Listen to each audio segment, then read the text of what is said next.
Test, test, groovy. We're all set. Howdy, folks. My name's Dave. I'm a woodturner. I started turning as therapy for PTSD and found out I had a knack for it.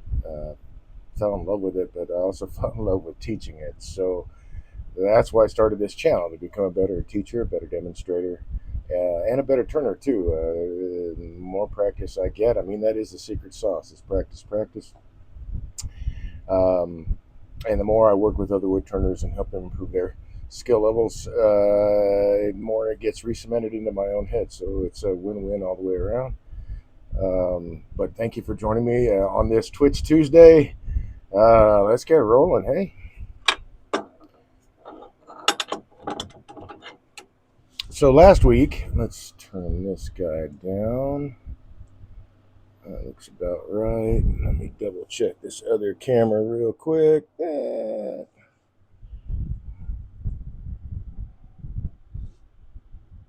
to raise it a little bit.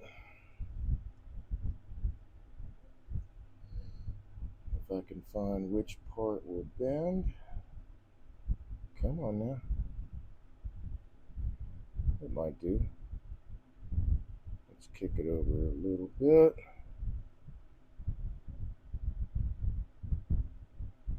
Alright, so back to the main cam. Had this piece of, well, now we know, spalted maple. It does have some burl wood in it. And I was on the way to making this a platter with a stand. So I chose this to be the top. Because I would get more of the natural edge all the way around, more of this bead here and the scalloping all the way around the whole perimeter than I would here, because that would be missing, and then all this. Not that this, I guess, would matter too much, but I really wanted a little bit better balance. So, or rather, this is going to be the top, that's the bottom, so that when I scoop all this out, I have enough material here for the foot. So, and I think I have an idea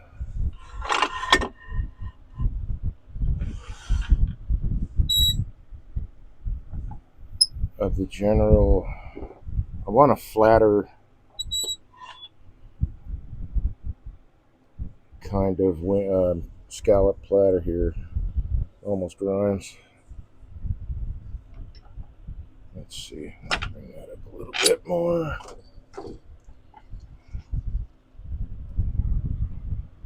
So we are on the balance point. I'm back in the center points I had anyway, but let's turn that on. Let's make sure it is secure in the lathe, or on the lathe.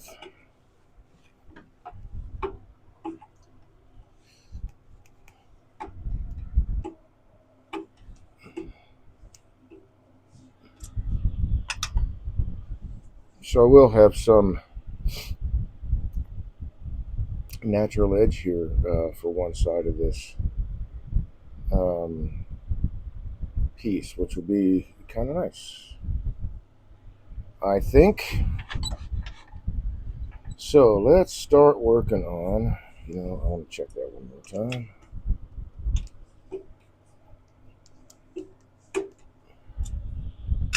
Start working on the bottom side of this thing.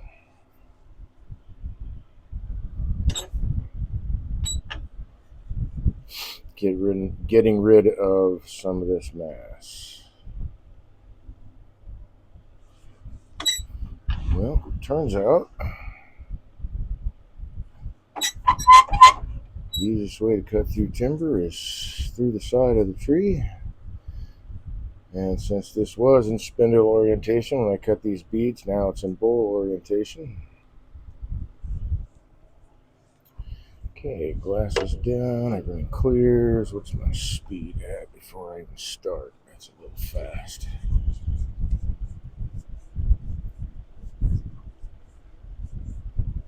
When you have oblong pieces or pieces that are not quite round, maybe off a little bit off balance, always start at a slow speed, work your way up to where the vibration is at its minimal. Um,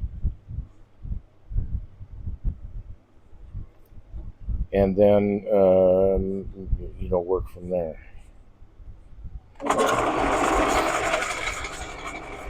Wonder what that looks like on camera from that side. You can't quite see the sphere that's being made in the center there. Maybe you can with the overhead, sort of. Anyway, let's start cutting some of this away.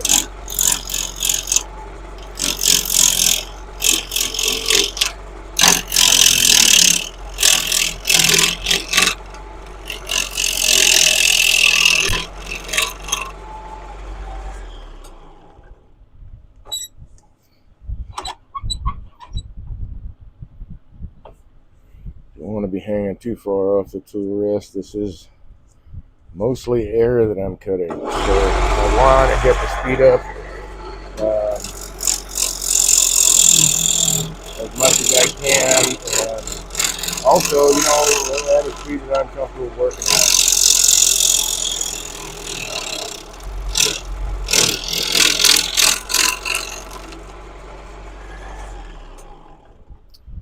And on this machine, I typically turn less than 1200 RPM. The only time I ever go above that is when I'm using the buffing wheels, and it needs to go to 2000. I just don't see a need for it. But it's like everything else in turning, it's personal preference. So whatever you're comfortable turning at, that's what you should turn at.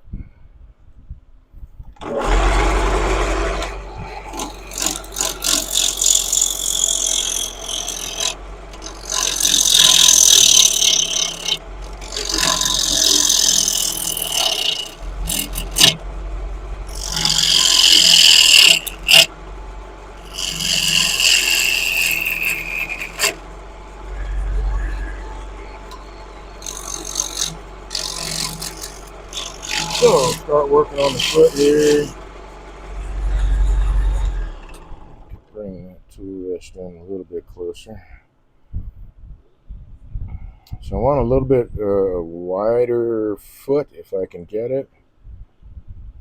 We'll see how this little bit here turns out. But this was a whole, tree branch. I'm going to assume it kind of hung in the air for a while, so it's naturally dried. It hasn't really had any insect damage, but it has started to spalt.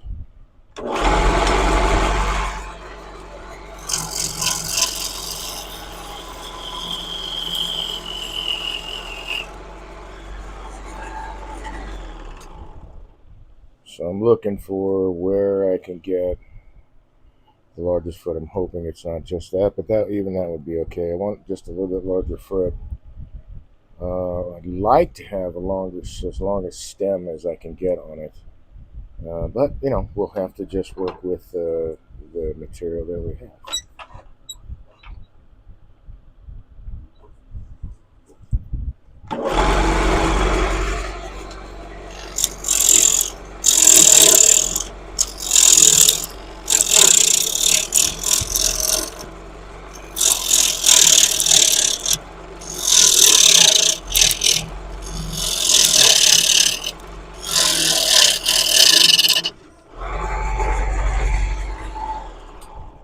And I think right about there. Well, that's new, so I got a little bit of a split there. So it is possible it wasn't totally dry, but then again, I also don't remember if I saw that earlier or not. Okay, let's see. Put this guy down.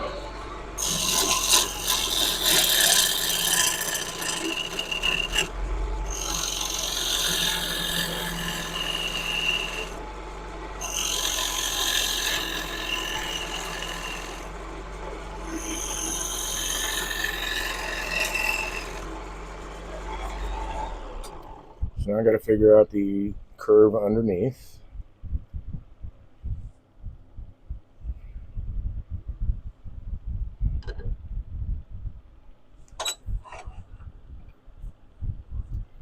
Let's see.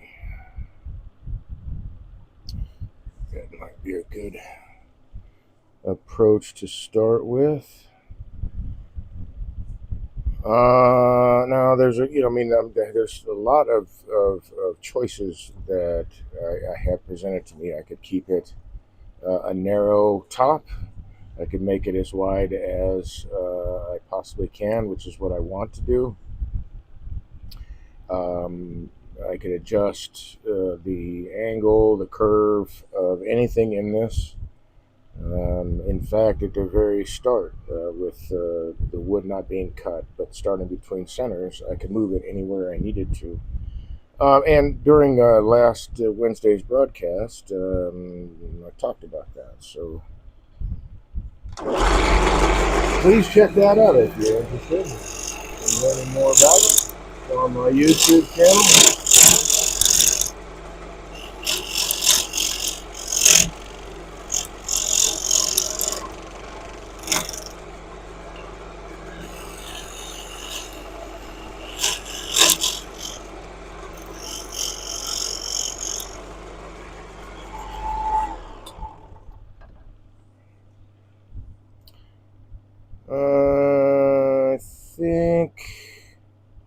I think I'd like it a little bit flatter than this.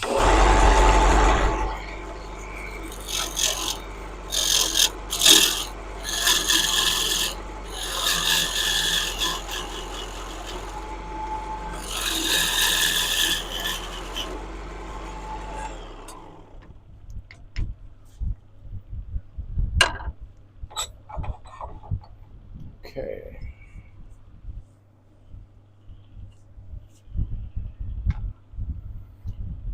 Let's think about this. Let's work on the actual diameter of the foot now. I've got the basic area where I want the bottom of the platter to be. All this great figure in there is really nice. Looks like I'll capture quite a bit of the spalting that's going on in this piece, which is also very lovely.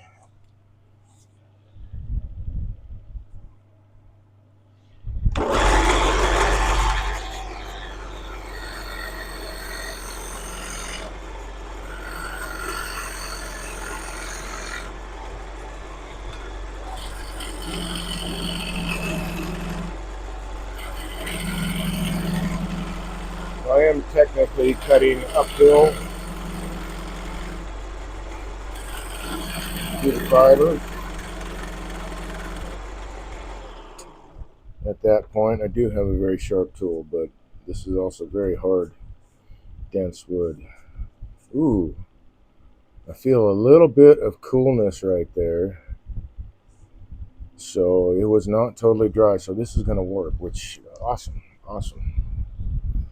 All right, let me get my tool rest into a better position here. I guess it'll have to be that way.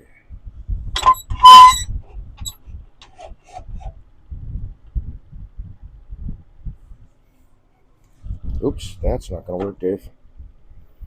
That's not going to work.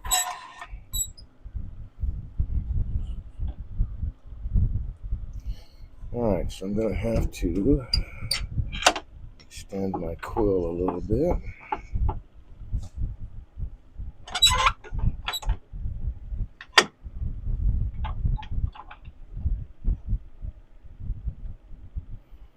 All I really want to do right now, I want to get an idea of where the foot's going to be, and then I'm going to set it up for a hold and a chuck, so I can do the top side once this bottom side is finished.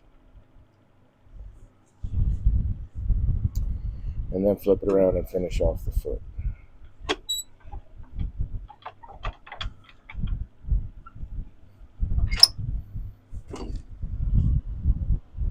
That's the plan. Let's see how well the plan works.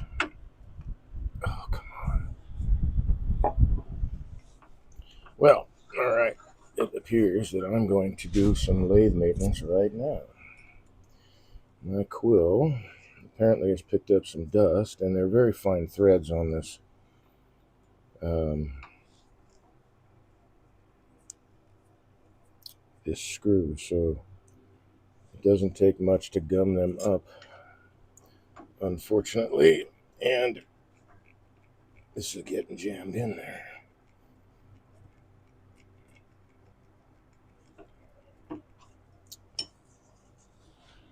And since I need the use of this lathe, we'll take care of that right now.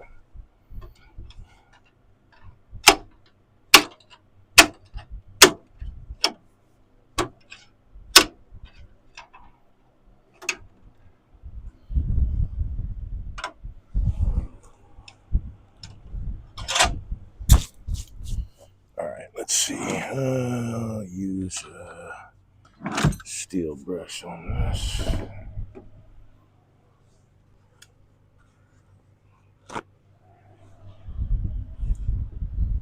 That guy out of the way.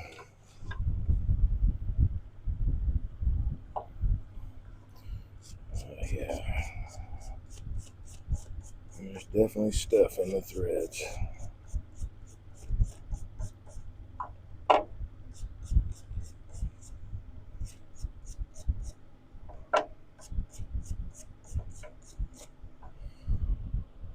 Oh my, I've had one of these gall up on me before, and it was not pretty, and I had to order a whole new unit. I hope that's not what's happening here.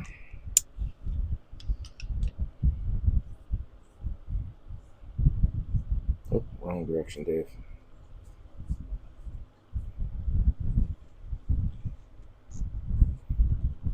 Trying to spin this dude out of here.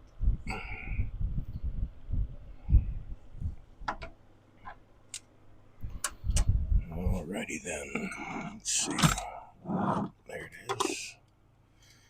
Is that the right one? Oh, it'll have to do. So I can use this for that.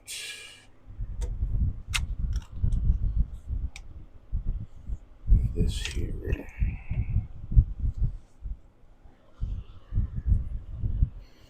Oh yeah, this has got to be taken care of.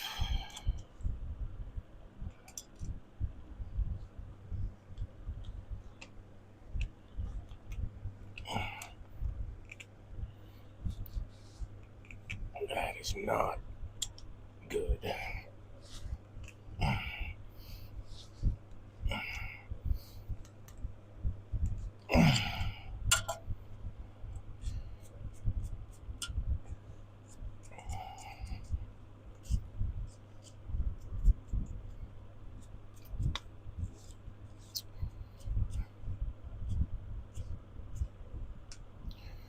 I noticed it's starting to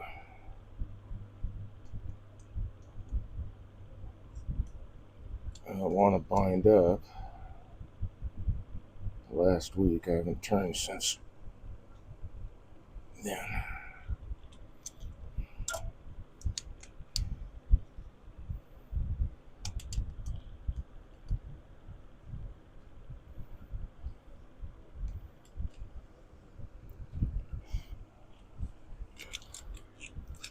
Alright, so I'm going to shoot a little bit of.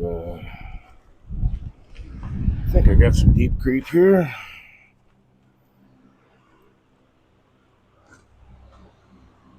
Yeah. Yes, I do.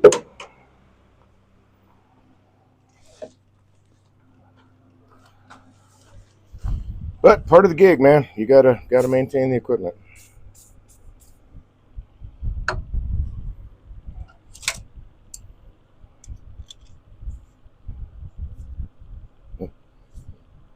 Which direction I want to go that way? Okay.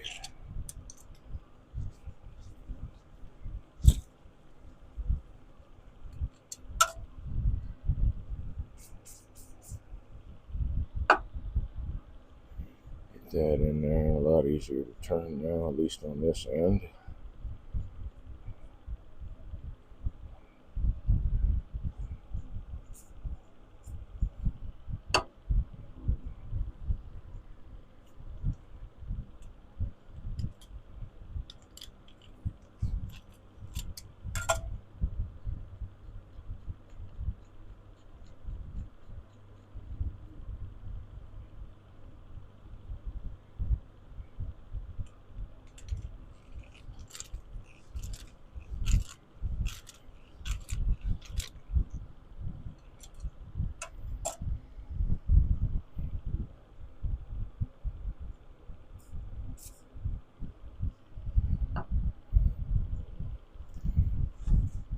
Sure seems like it's soaking down in there.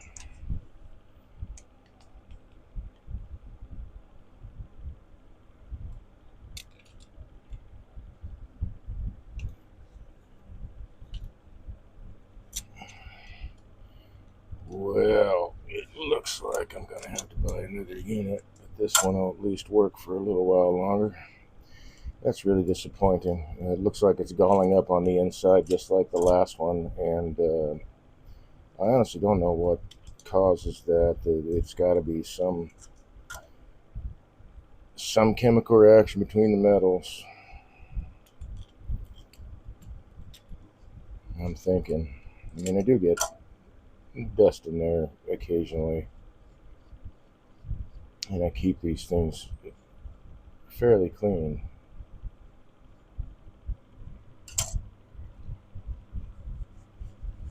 Because the alternative is non-working machinery.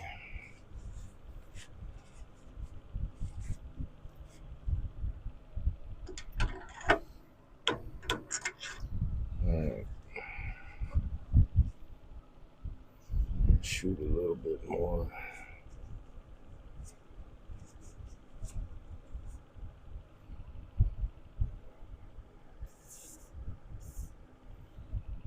Deep creep in there.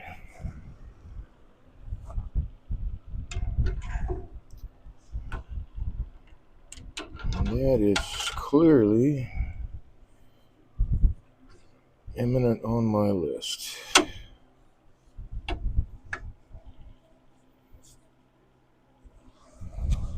Let me grab a paper towel. I'm starting to get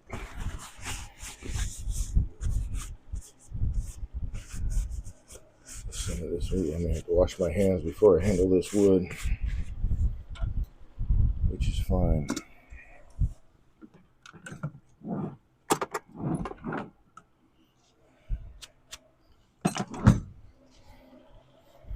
Okay.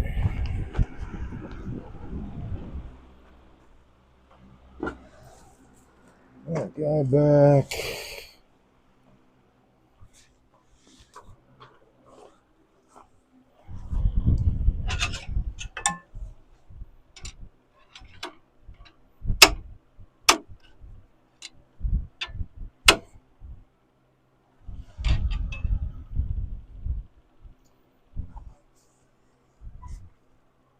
Alright, you, I don't think that you are seated all the way.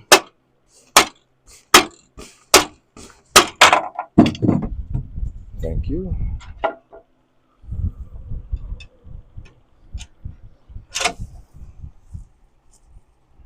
Come on.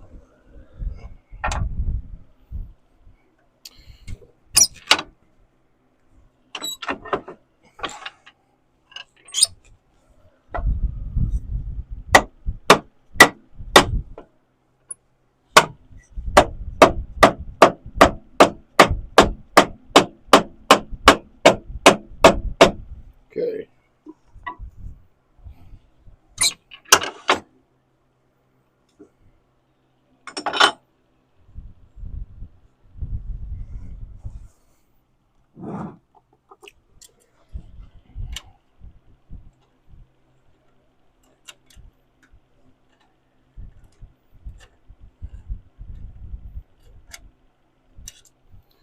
Alright, let me find the flat spot that is on this spindle here.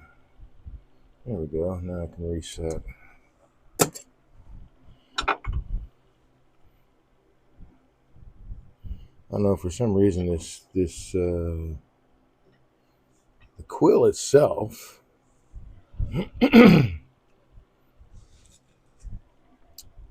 seems to be like a chrome to steel. Very hard stuff, but this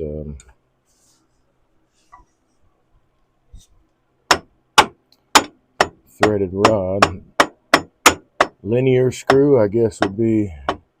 Well, I guess it's not really a linear screw,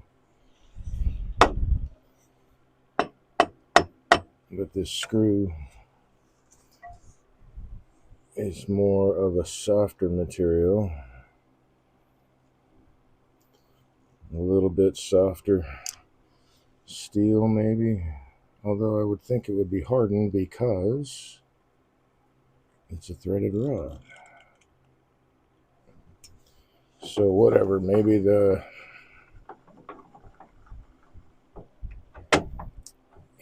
don't have much travel with that. That's a shame. Well, it'll get me through this evening.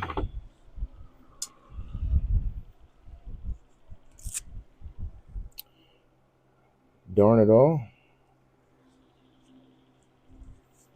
I would love to be able to pull the other tailstock out that is from the model, same model but earlier iteration, but the heights are different. Otherwise, I'd be able to swap out tailstock in an instant. I could use the banjo, but it's still a little bit lower also. But in some cases that helps out because but I still am limited by how far my tool rest post can travel, because in this particular banjo, the brake on it runs all the way through the center longitudinally to the very center where the lock nut is at. So the tool post cannot go any deeper into the banjo than that. So there were definitely some changes between the iterations. More specifically, where the motor was mounted. Because on the earlier iteration of this machine, the motor was mounted right here. Now it's in the same geography, right, but on the opposite side. So now the motor is now behind the headstock instead of in the front, which actually I've turned on the other one where the motor was right here, and it added actually some vibration, which I was not happy with, but I think that's probably why they changed the iteration. They realized having the motor mounted right there did not turn out to be a good plan. Oh, no, we need to move this guy. Oh, come on.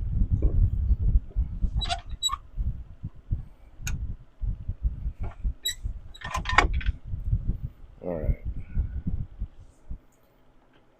So we'll be able to get right up in here.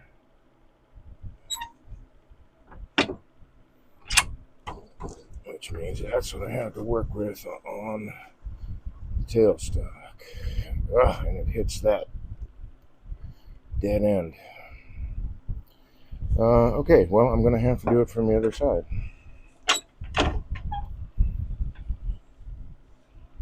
So we'll just make do.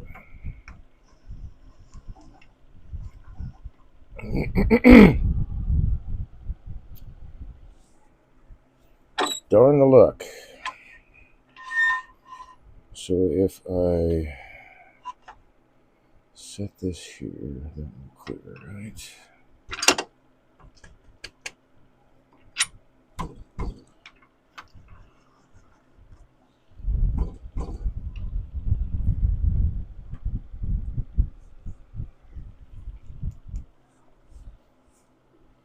Although, now that I think about it, maybe I can grab the quill out of that one. Maybe everything will still fit the same. The quill, maybe I should try that next. Let's see, that's going to clear. I can actually scoot in a little bit there. So that's going to clear and that's going to clear. All right, so I'm a little bit off the tool rest, but I really don't need to make any detail cuts there yet. I just want to establish where the foot's actually going to be. And I'm really thinking that it is going to be some right in this neighborhood anyhow. So I can do this. Well, now let's leave the mask there for now. So if that's going to be my foot, that clears, that clears.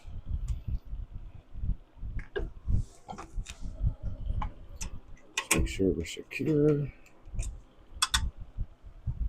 Okay.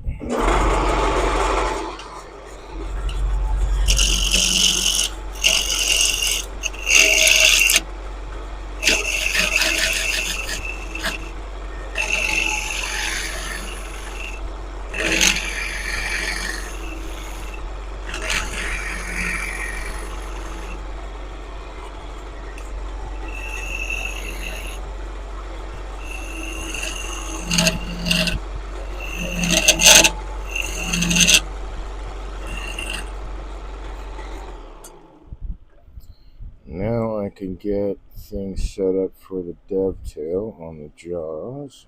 I'll do that.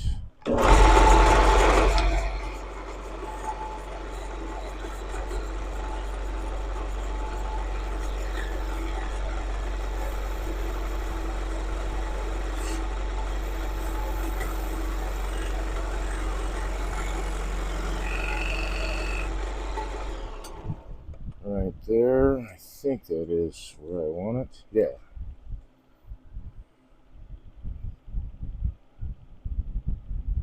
And then the rest of the foot will be there. So I have good material to hold on to. I'm all set with that guy. And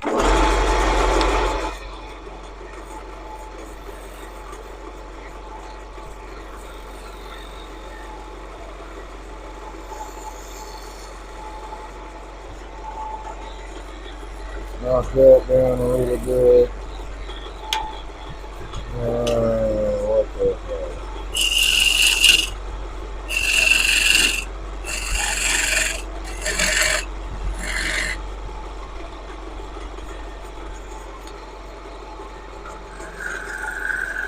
So I'll probably jump the gun here just a little bit. But I don't need to take heavy cuts. And what I mean to say is that I've got a smaller tenon here. This is good solid wood, but I need to work on this wing. It probably would have been sort of better to wait to take this down. But I don't need to take heavy cuts, so I will just take my time.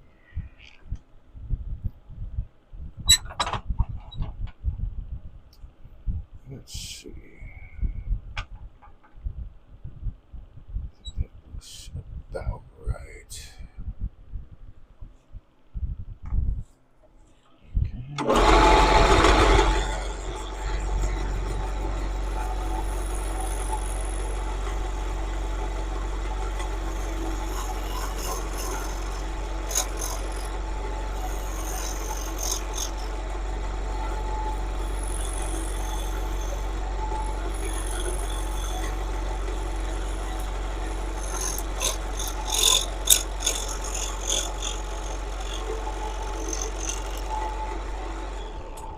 Alright, really definitely zeroing in on the. Yeah, I do want the platter itself to be as close to the widest point as I can get away with. Alright, I am going to switch to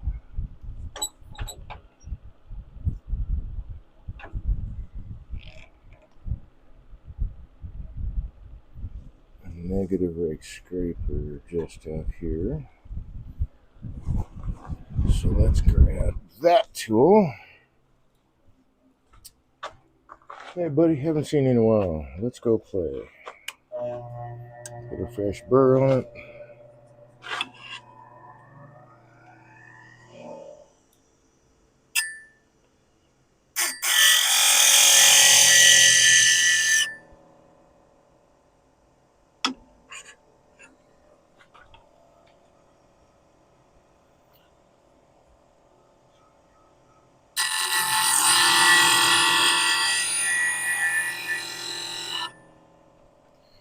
And I'll leave the grinder running because this is a little bit harder wood.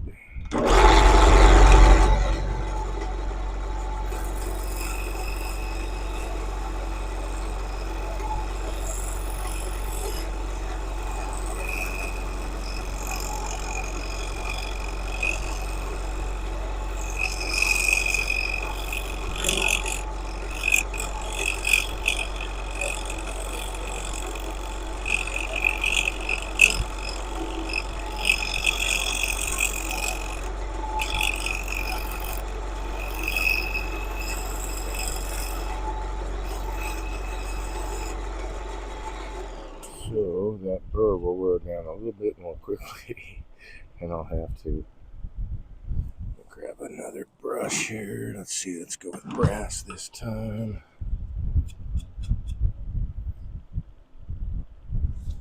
There's a little bit of a burr there, but let's freshen her up.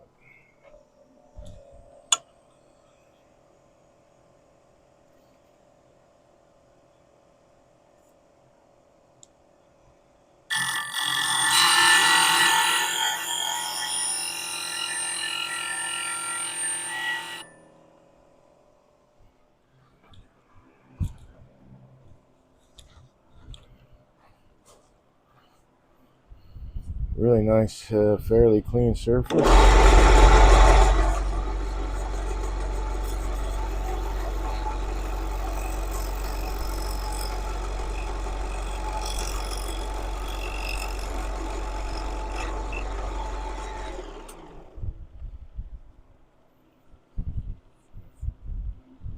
little bit more work to do. Let's get the burr freshened up again. Get residue off there. There we go.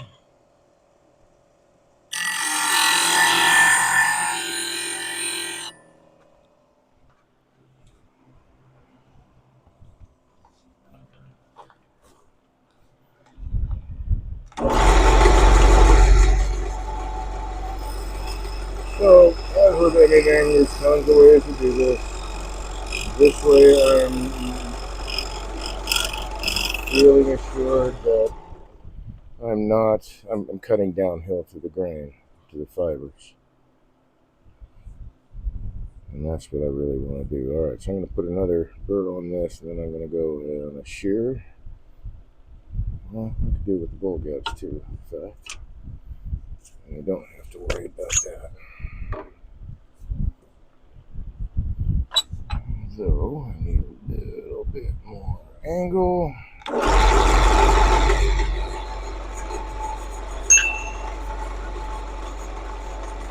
And to the rest, that's got me. So it's a very, very light touch. You can see I'm just, oh no, wrong camera. Just starting to get shavings come over right there. Let's also turn this camera on. Very, very light touch.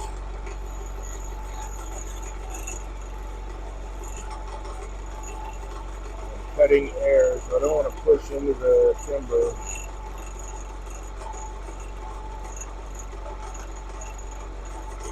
I just want to take whatever, I mean, there really shouldn't be any high points now, but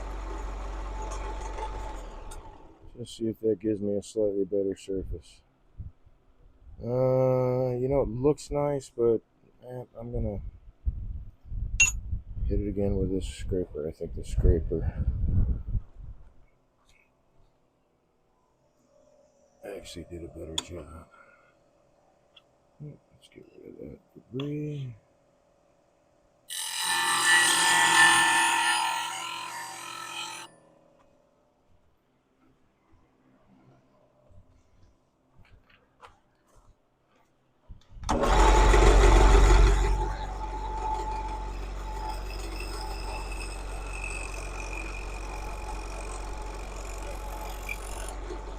Still pulling off shavings.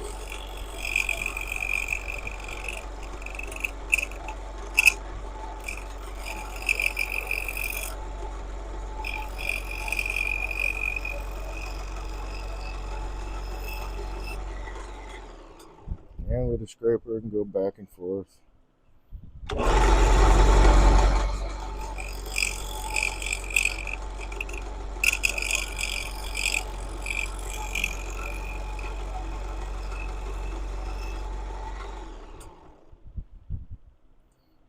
And I'm cutting well below center. It looks pretty good for now. That'll work. So, I got a place for my chuck to hold.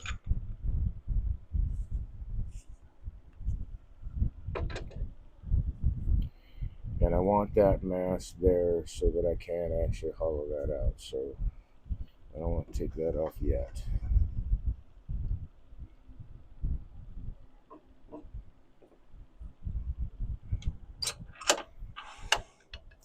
Speaking of which, I need to remove this guy. Elbow poker must come out.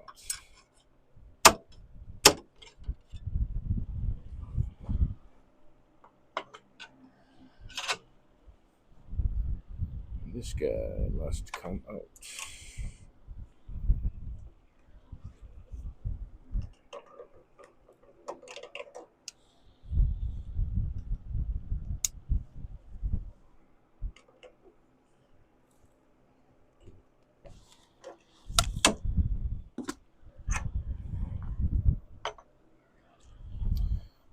And we set it up for this chuck, so we'll pull this guy out. Yay! I like my Vic Mark chuck.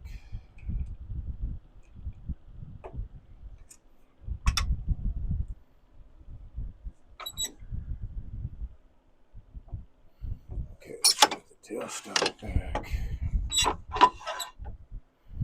And who's got the lucky key? There it is.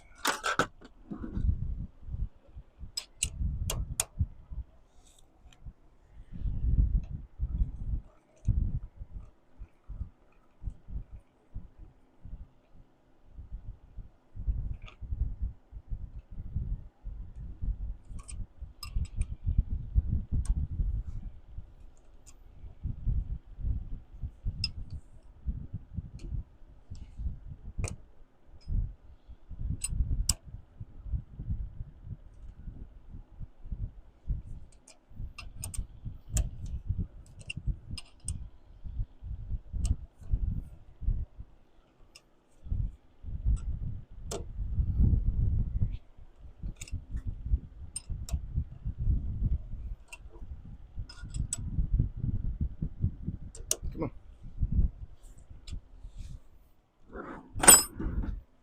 All right.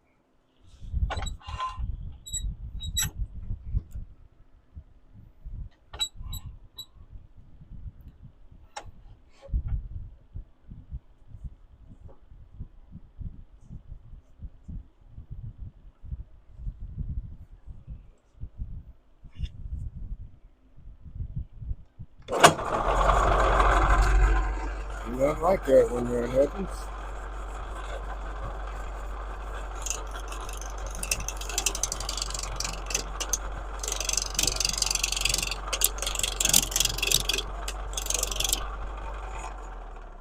No, I'm going to bring up the tailstock.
Now that we got through that, I'm going to change tool steel.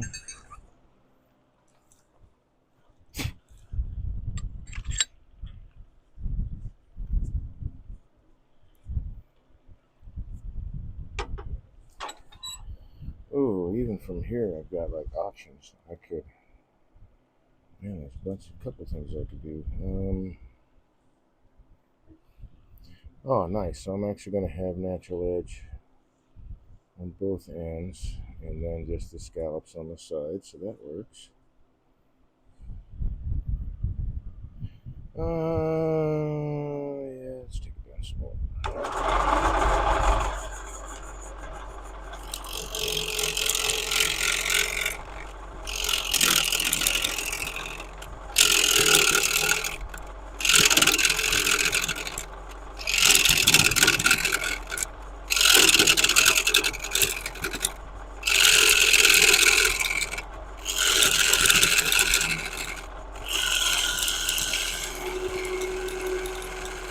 Tell where I'm not cutting air now.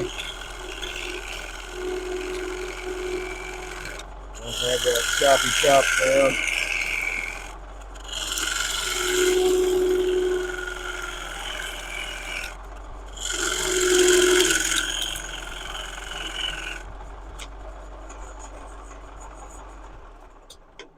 So definitely a lot thinner. But I'm also eyeballing this because I still could come up with um, the bottom curve.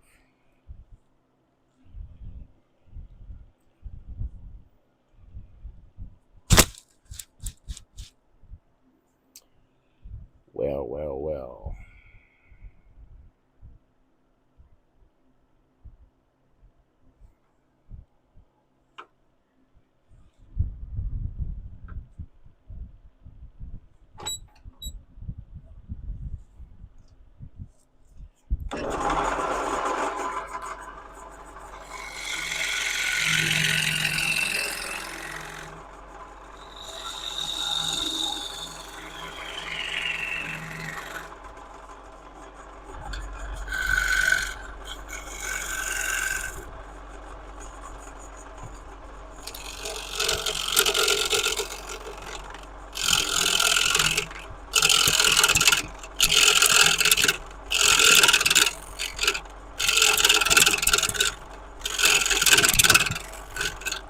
So at this point, I am cutting downhill to the fibers. The fibers are perpendicular to the wave of the lathe.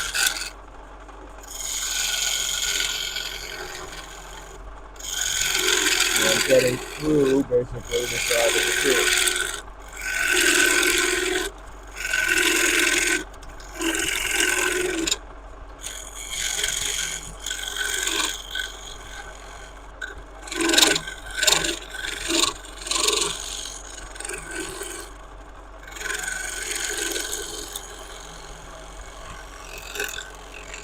The best way to cut this is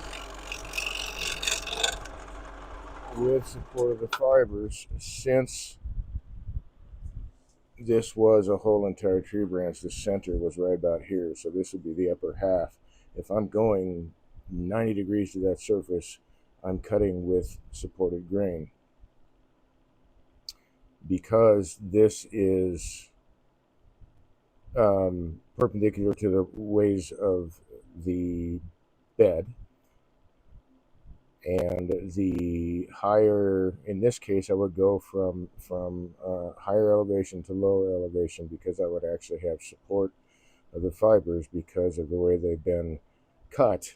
Right now they're all this way, and because I have a dish shape now I can cut down this way with a regular like bowl cut and be supported.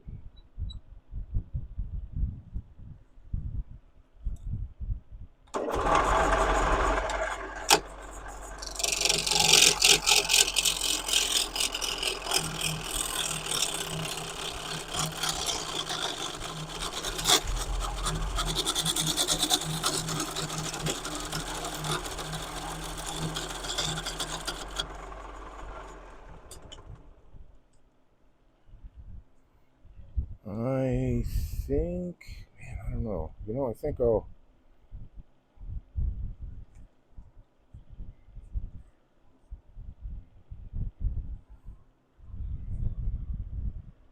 think I'll just go down from the top. I might. I mean, this is the widest part. Let's take another pass and see.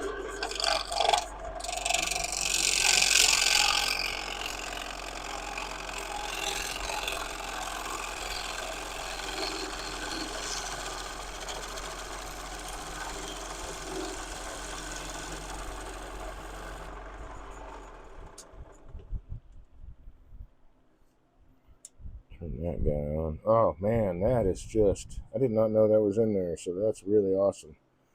That's going to be part of the face of the platter. That's like a lucky find. Okay, so I need to adjust the angle of the top a little bit there.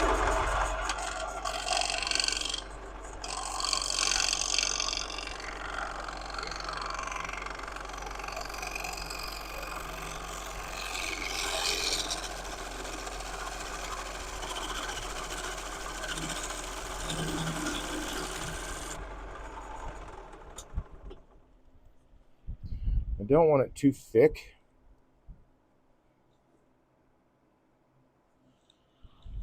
I do want it to have some, I don't know, presence, I guess, some weight to it, but I don't want it to be too thick.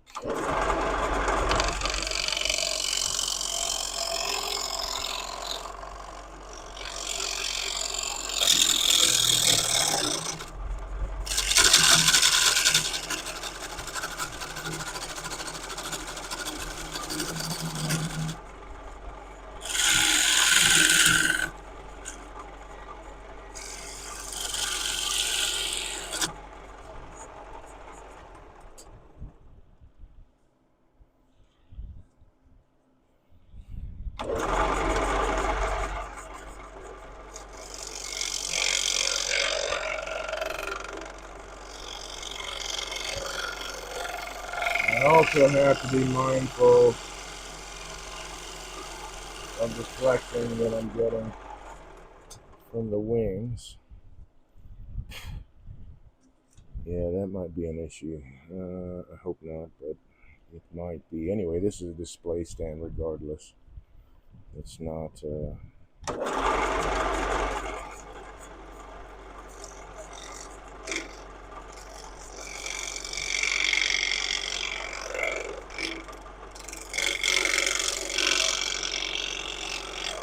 not meant to be a standalone workpiece.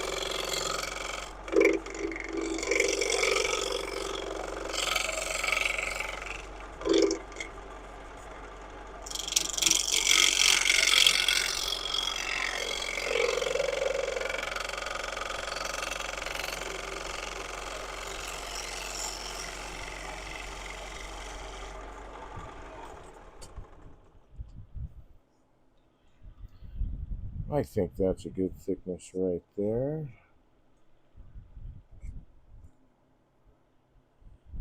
Alright, let's work on getting rid of this stuff.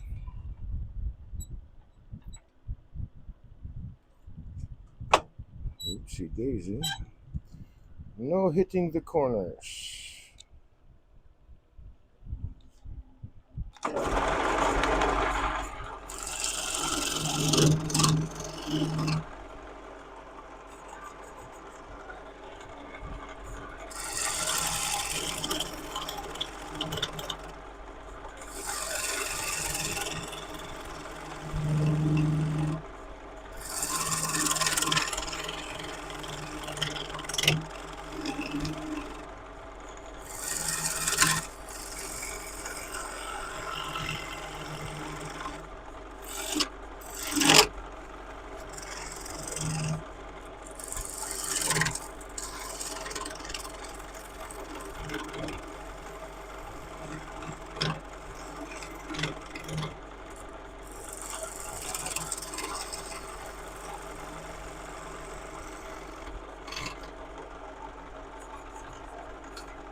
Alrighty.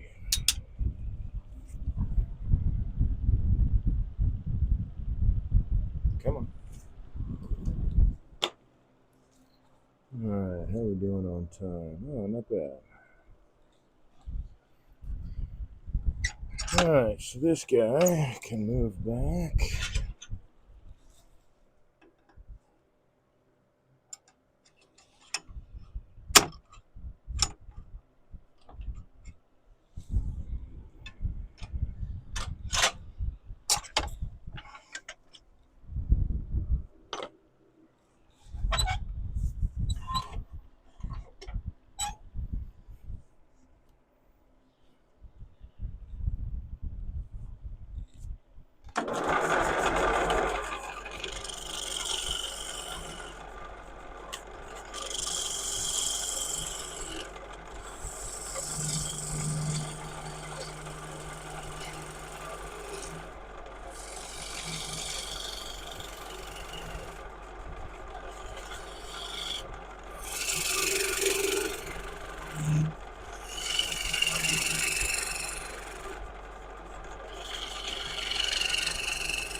Nice. Can't use that guy. So I'll use this one instead. And clean that surface up.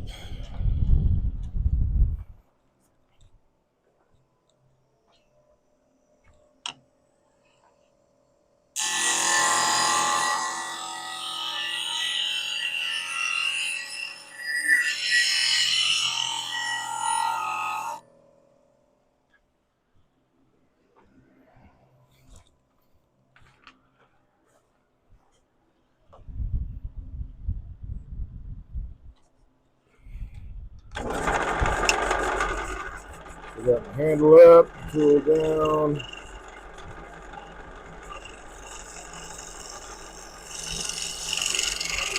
Less than 90 degrees to the surface of the material.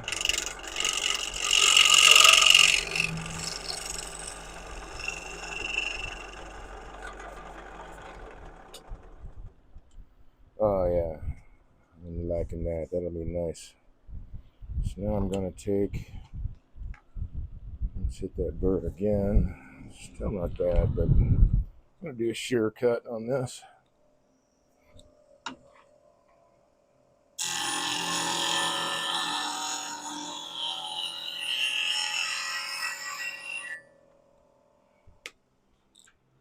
And I think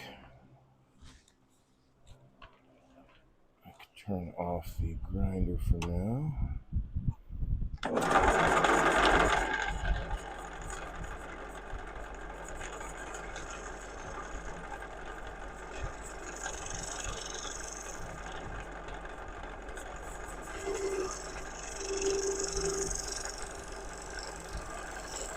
So it's a really light touch. I'm still pulling shavings off.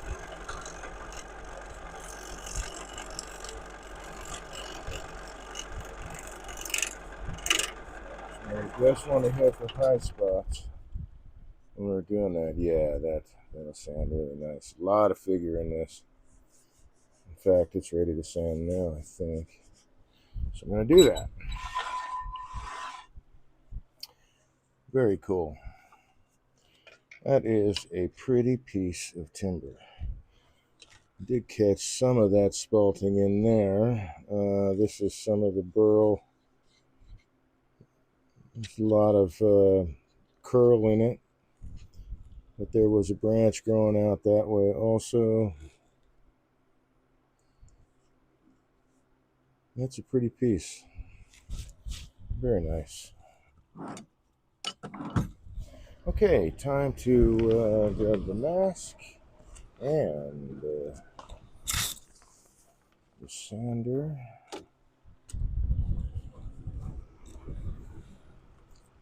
And very shortly I will turn on the compressor. There we go, that's what I want. Actually, what I want is this first.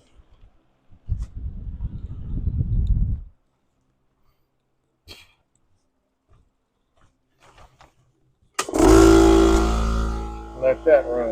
Turn that light off. Yay. Yeah, time for a drink of tea.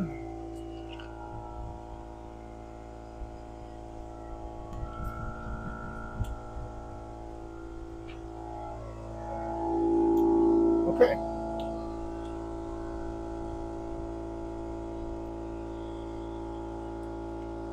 So the mask on, glasses on.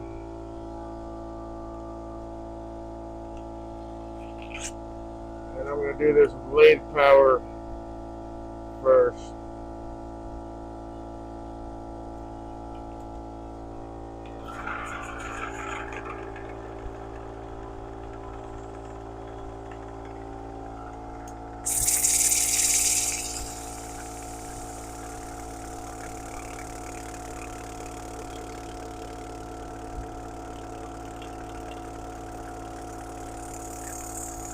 Gotta remember, I've got those wings flying around, so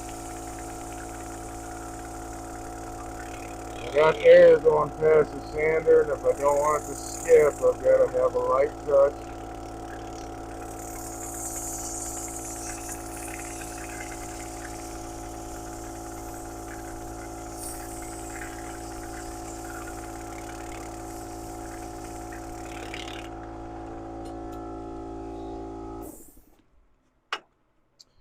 Oh man, that is pretty. Alright, so I'm going to run powered now. Servier SXXD said cheap viewers on streammoo.org removed the space at SMC57RP6. Yeah. Thank you, spam bot. Spam chat bot. Beautiful piece. Didn't want to interrupt your cutting. Oh, thank you. Actually, I've got speech chat running, so it definitely, it tells me when there's a chat, it speaks the chat, which does help a lot. I don't have to try to take my eyes off what's happening here and look at the screen.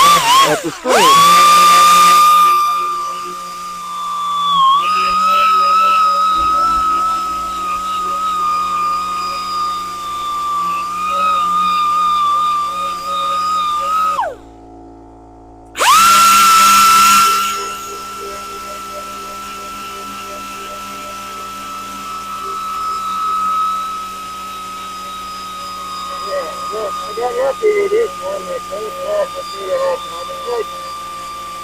and it is like business when you have a log and you don't know, you don't know what's in there. You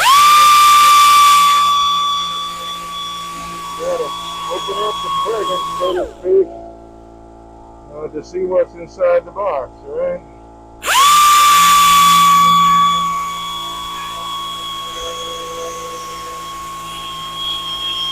Alright, so I don't have to be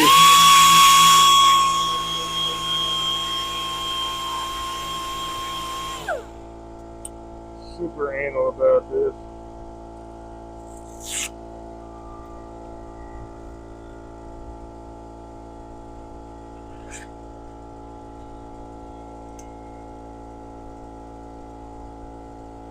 But the more you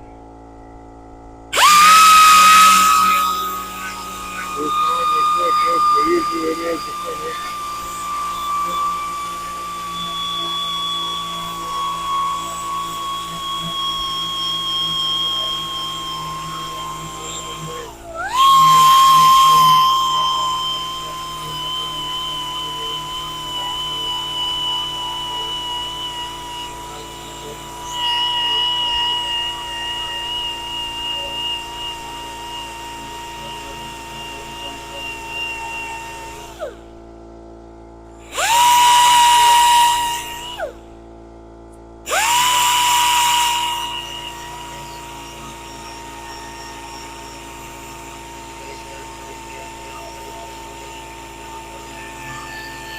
And it is going to get a little bunged up. It is a display stand.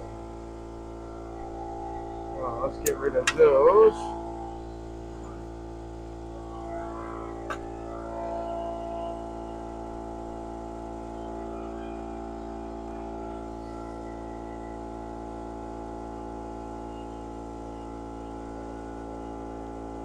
These two little leftover bits of tenon on the ends.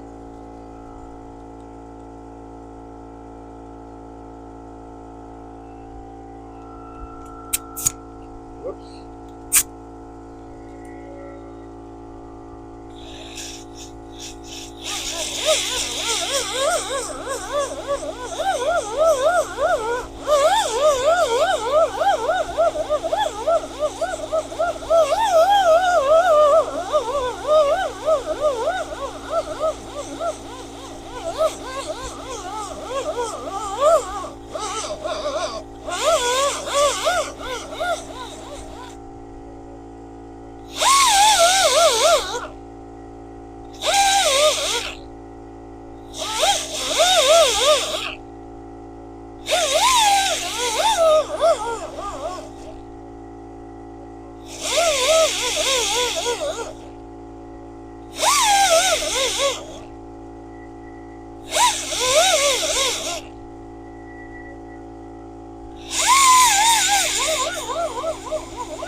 Also want to remind everyone that we'll be at the Crooked Tree Art Fair, booth number 7, Saturday the 26th.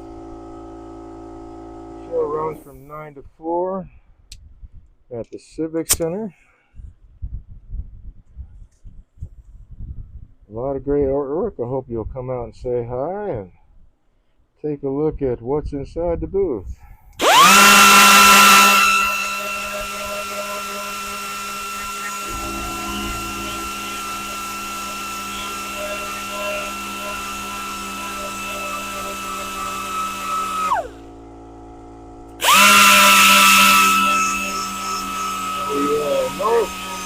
North Michigan Woodturning Club will be there also. Doing some turning demonstrations. Actually, I'm kind of hoping that I'm going through that test. If it's weather-related issues and it's too deep coming out, I can just slip right next door and turn some tops and stuff like that. I think that would be pretty cool.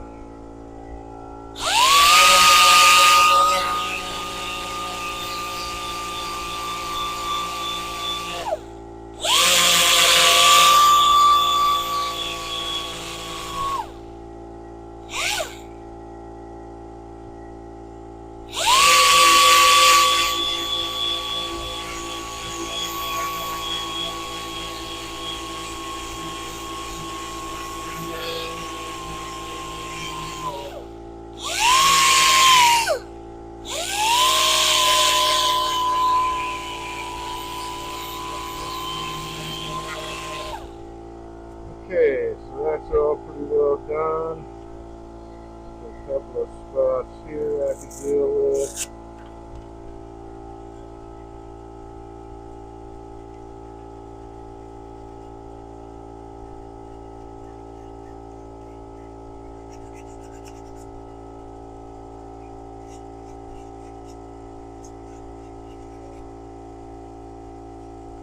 Right in these valleys here.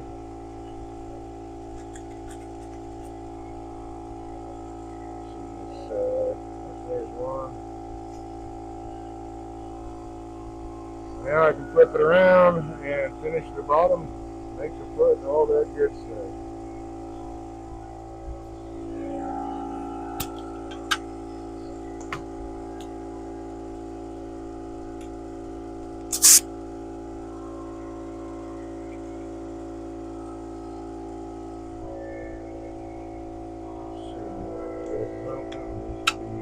displaced. So I'll put that on there instead.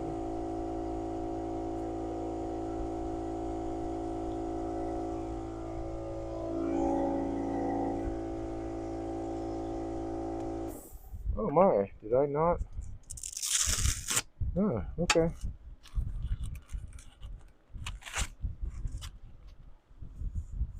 I don't know, 180 is alright.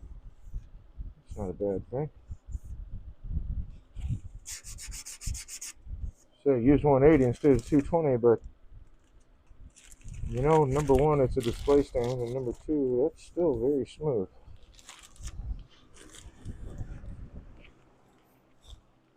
So,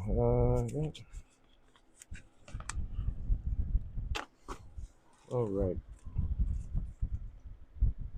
So I won't worry about the 180 or the 220 for this piece.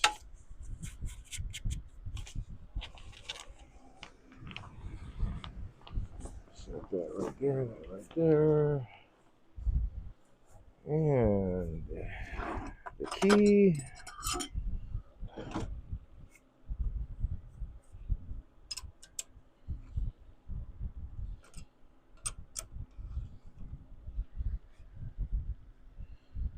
And I still have my center.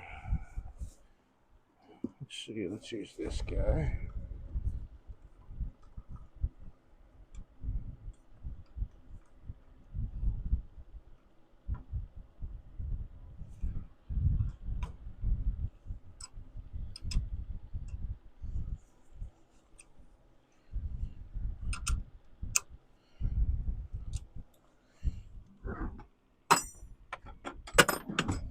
Grab my leather. There we go.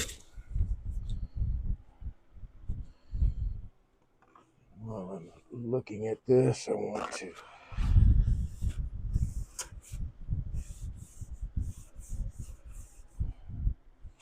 clean off the waves a little bit here.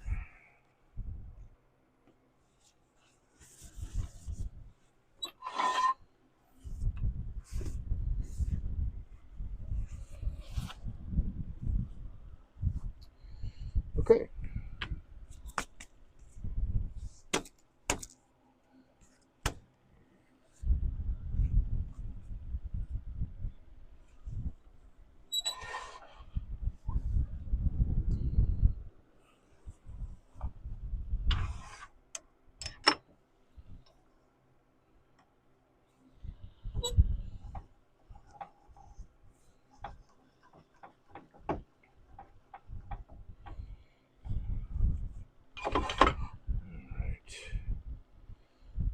Get this guy running true.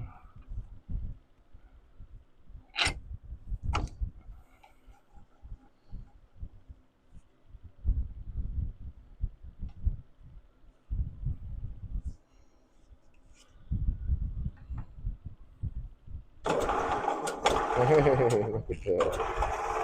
That's really close. Set this aside back here. Really close.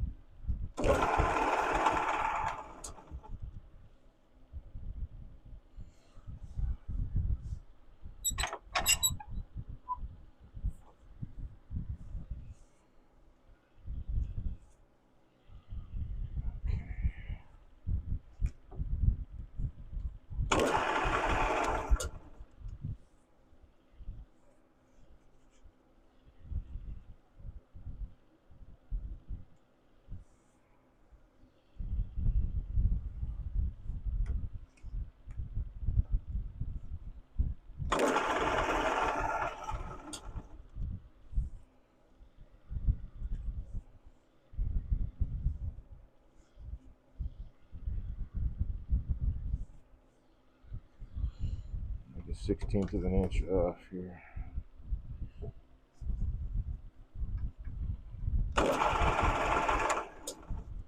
Thought some of it may be the wood is moved.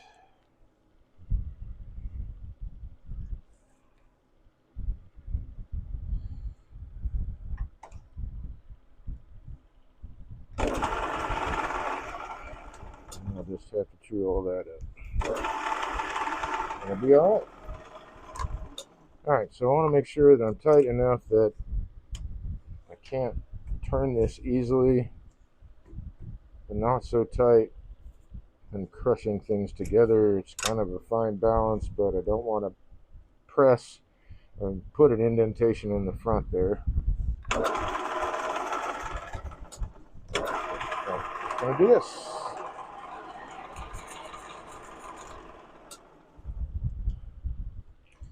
Alright, so let's see. I think I'll start with, if I can get over there. Well, I guess I'll have to grab the shorter tool rest. Let's see. Is that it? No. Where'd you go, fella? There you are.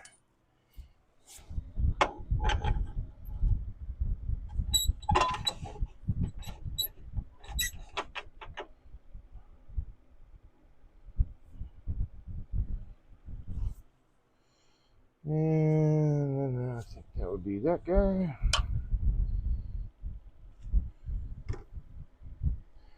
I think that's about right.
Okay, I want to follow.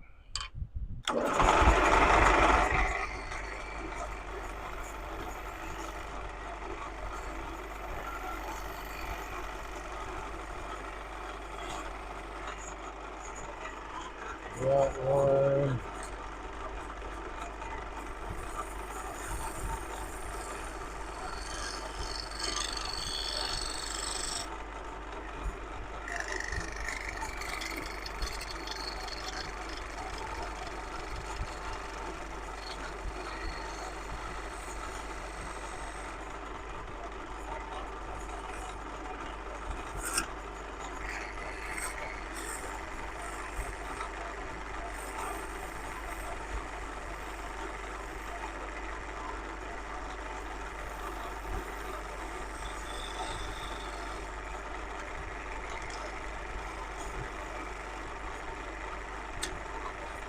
Okay, I'll do that way.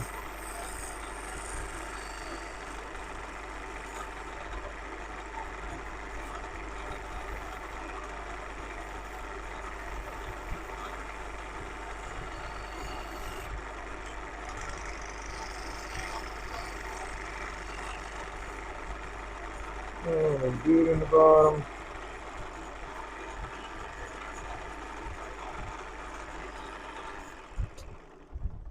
Let's take that up a little bit higher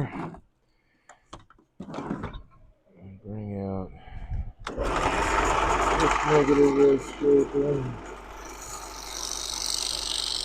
Can't quite get to that wall with the tool.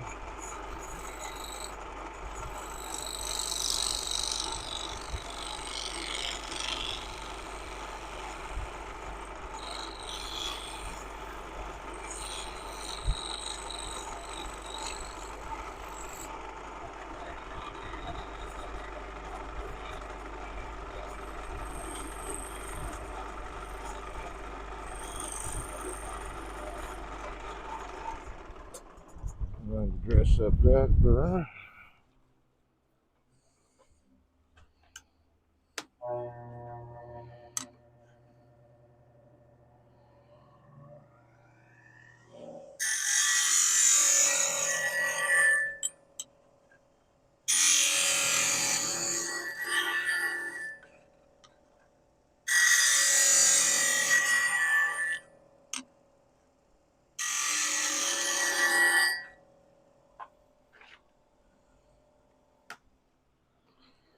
Alrighty.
So let's see here. How do I want to address that? I think I'll leave it, and I will turn it into a bead. Let's get this.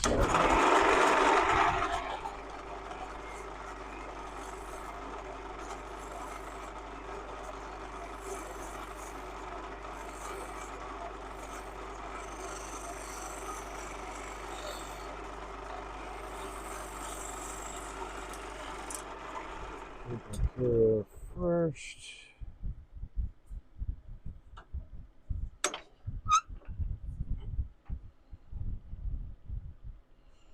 Let's see. I think that's about right there. Come on.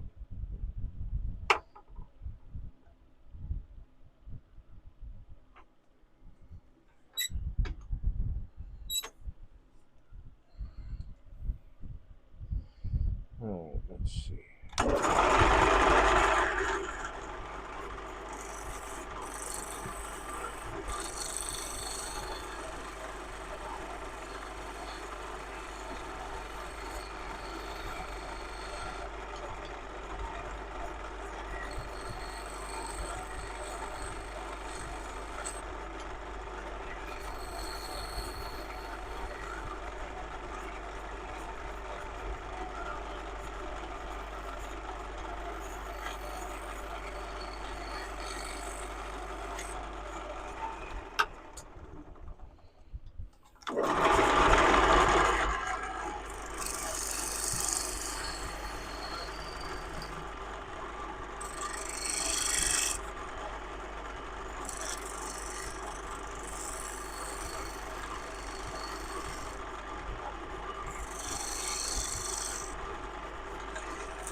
Oh, a little too high.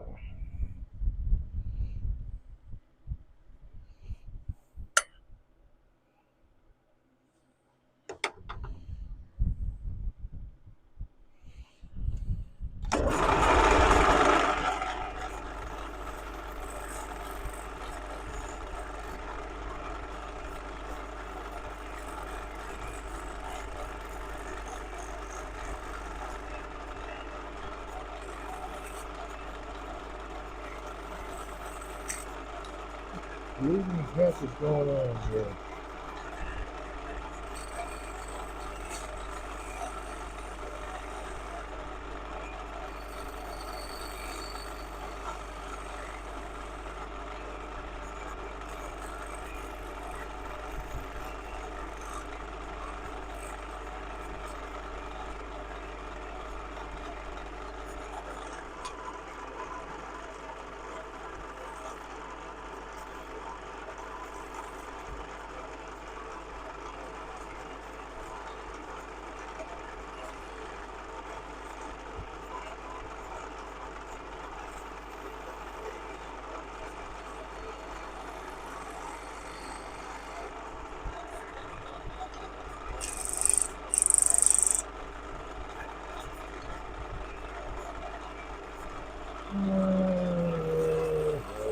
I wasn't going to make this a bead, but I guess I am now. It looks a little bit nicer. There we go.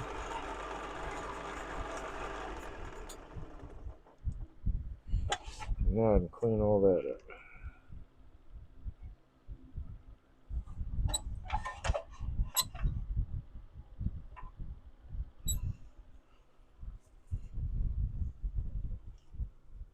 So let's put this guy away.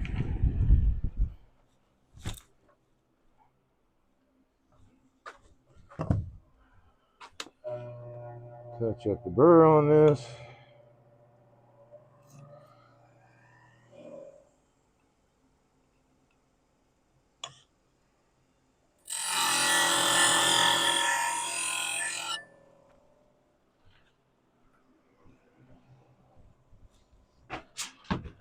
Dang it. Oh boy. Okay, well. At least it is not a carbonated beverage. It's just tea. So I can get right up into that corner now.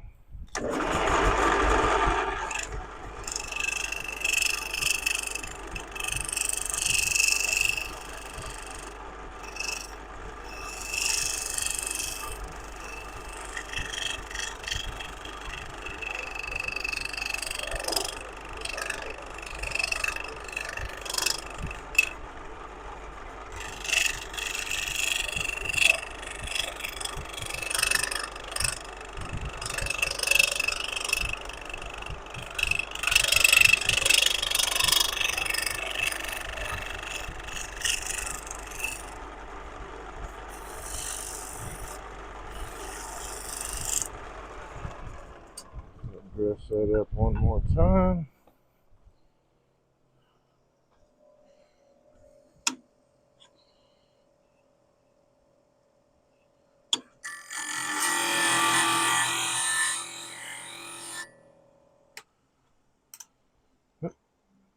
Off. There you go.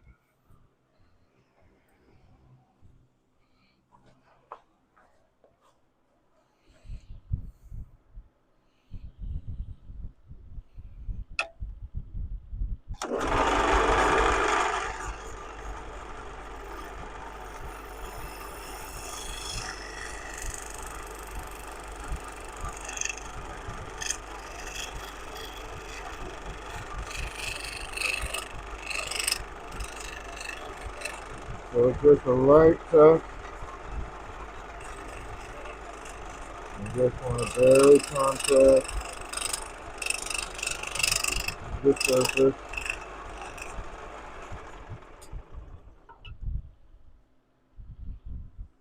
It cleaned up really nice. Okay, cool. So I can finish the foot now.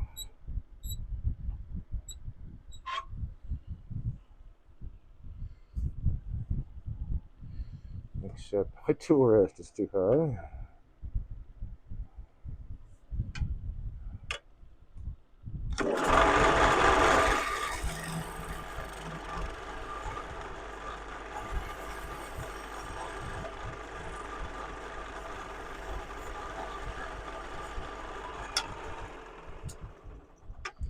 And now I can sand. which will give me a reason to be still wearing this mask. Okay. Do I really need to, though? Yeah, a little bit.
Ah! That's why you don't do that, Dave.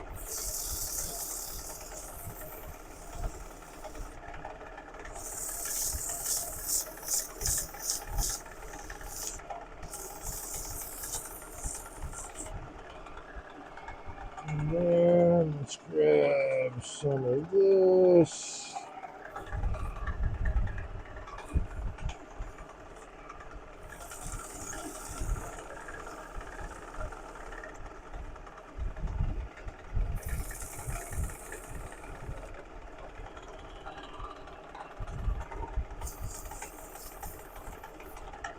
A little bit of a bonus mark there I didn't want, so I gotta do that over.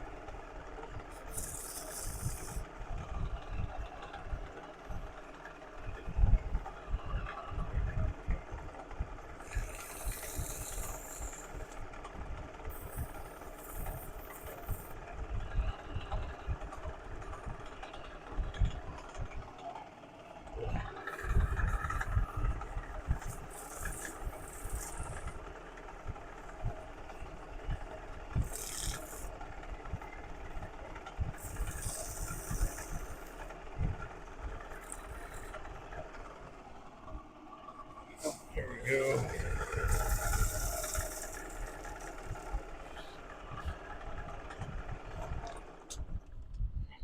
Groovy.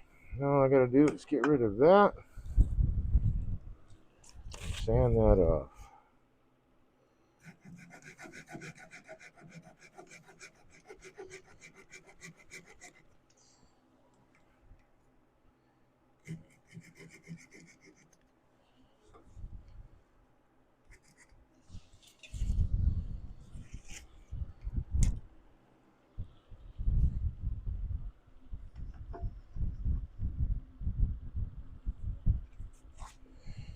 And doesn't appear to be any burnish marks there, so that's good.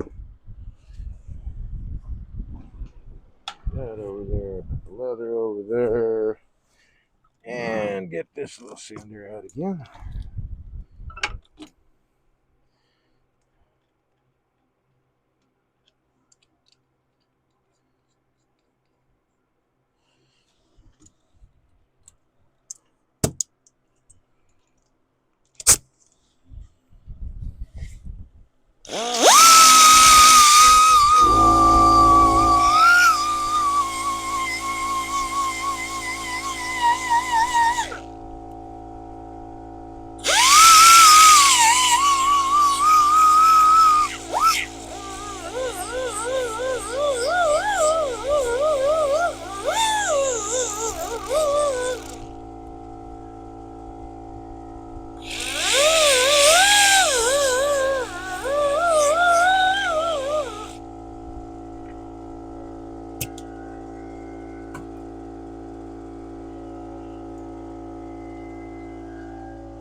Yeah, that all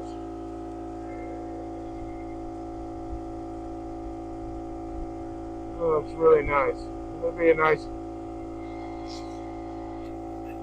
nice display stand. So I like it. All right, moving on. I think I can turn off the compressor too. Let me set this. Actually, I should probably check if I have the audio quality. It looks like it's good. So let me take this inside.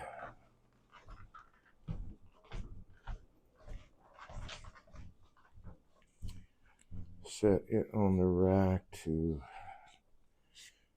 do any other possible drying while I work on this stuff. Okay, let's see. I wanted. Oh yeah. It's getting dark, so I got to turn a few lights on in the place. Looking for. There we go. These guys. And I suppose I will take these. Okay.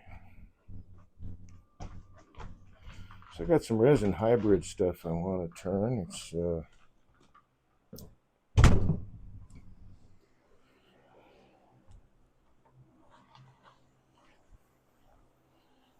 little razor shaving kit set. Thought it would be fun to do. I had cedar and resin hybrid pieces that I didn't have an idea for, so I got this kit and I went, oh yeah, I could do something with that.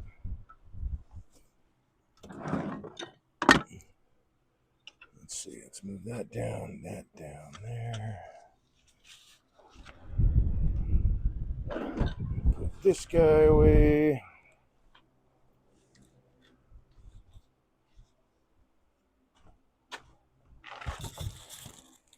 Oh, one moment.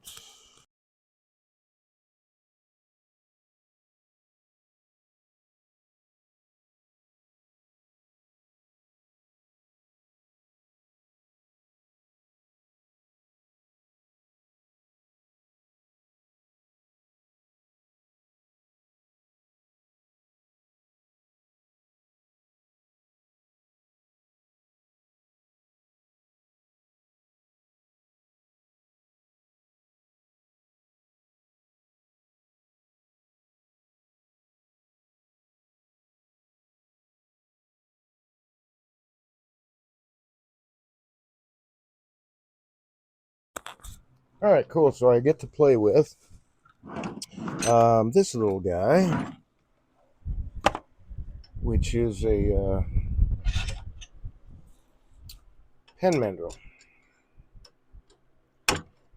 And I've tried a couple different ones. I really like this style because it captures the rod, and I'll show you what I mean when I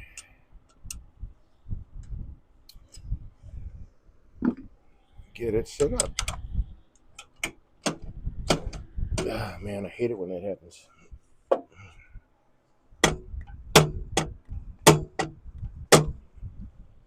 That, of course, took off the...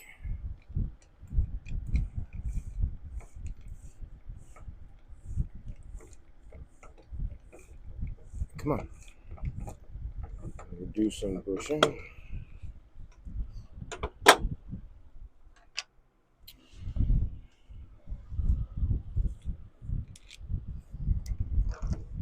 Don't recall if this was big enough to do this last time. Probably not. Yeah, nope. Well, horse feathers. And I can't spin that off there, so time to grab a wrench. Do I have one right over there? I think I do, yes.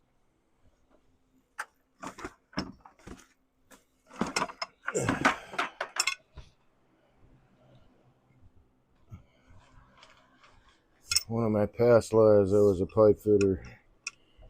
That was kind of a fun job, except for, especially the destruction part. We used to hang fire sprinklers. And, The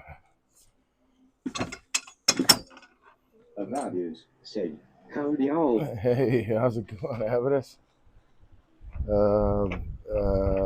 Running lines, fire lines, like through attics where they have partitions and stuff, and even taking down old construction, old walls, stuff like that. The destruction part of that was pretty fun.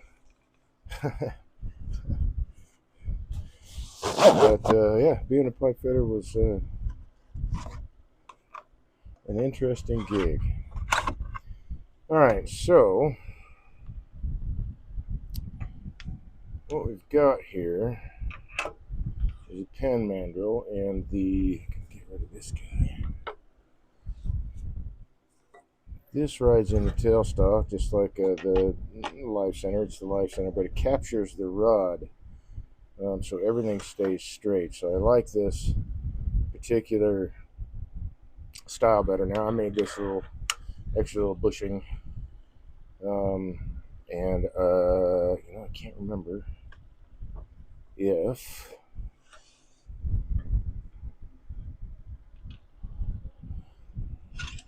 I don't think that's actually threaded.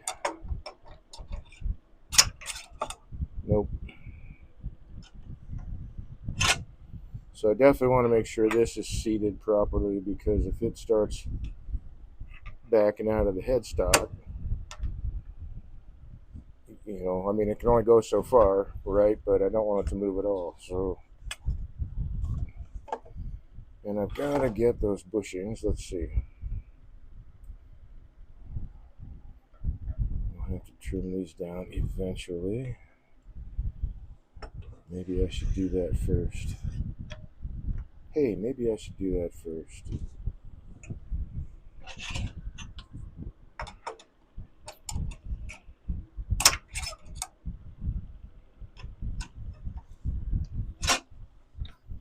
So let's move these over to here.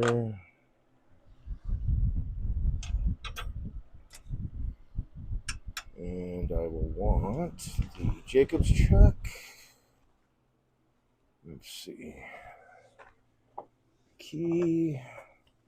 And I wonder if I've got that flat. Oh, that'll do.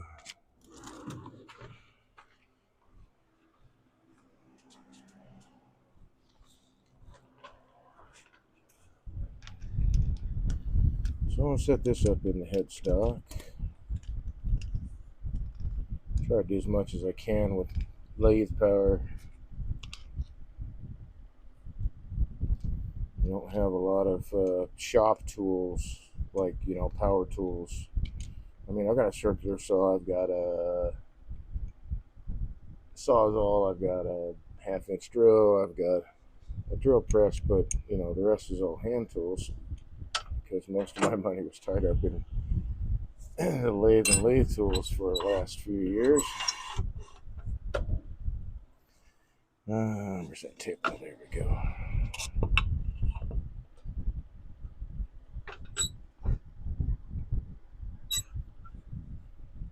So definitely wearing a mask for this one. I'm going to trim these down to size,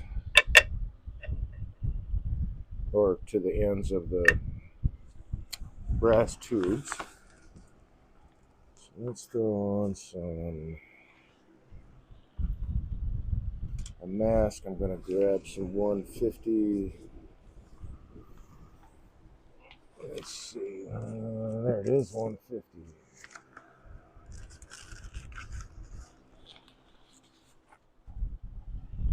Okay.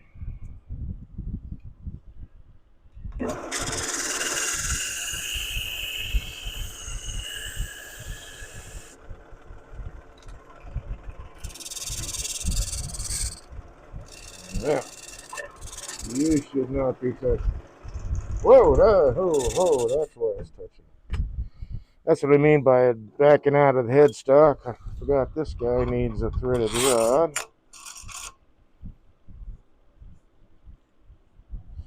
Keep that in place.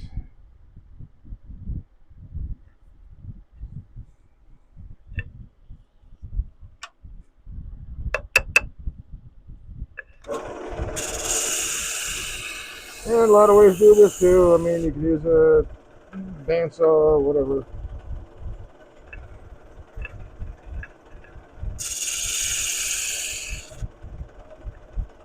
I could too, I guess, but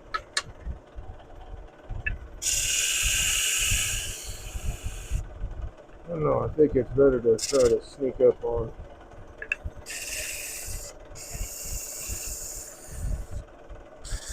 these tubes.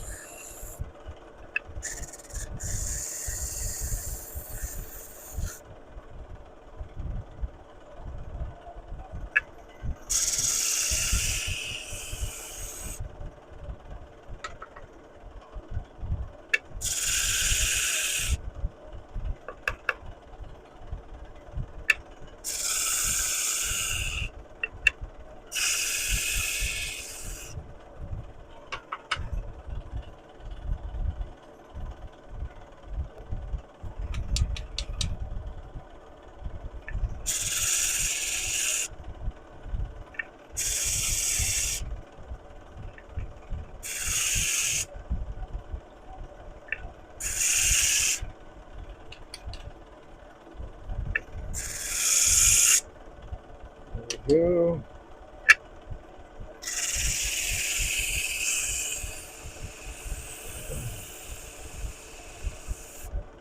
And yeah, you definitely want to wear a mask for this.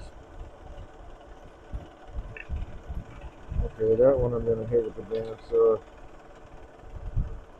That end I'm going to hit. You know what? I'm going to run inside and do this one, the bandsaw, real quick. Okay. Because I cut these longer than the tubes.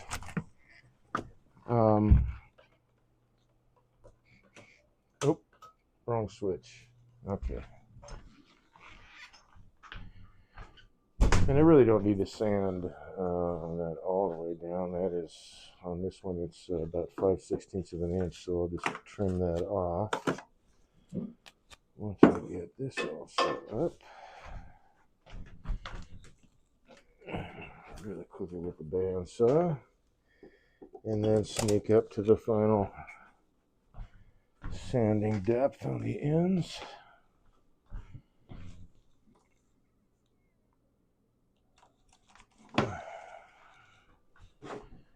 Okay.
Now I can sneak up on. There's about a 1/16 of an inch that I need to take away. How are we doing on that? Not bad.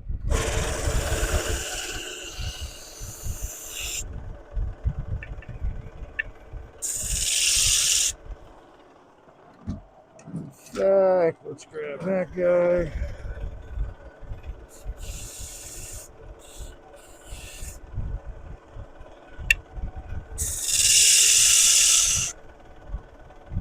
Okay, that's good. That one's good.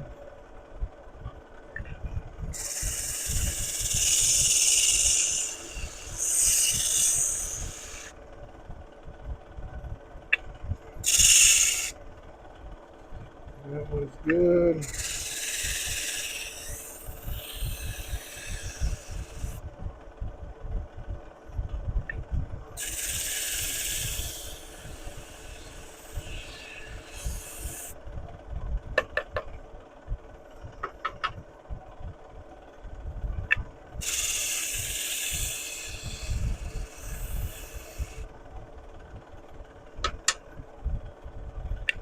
So feel free to use whatever combination of tools. If you're doing pens, that's basically, this is basically a pen kit. It just happens to be a shaving kit. But all the principles are the same.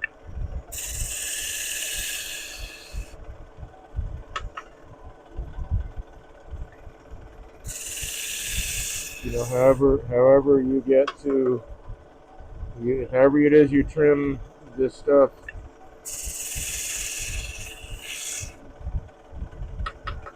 There's all kinds of tools you can buy.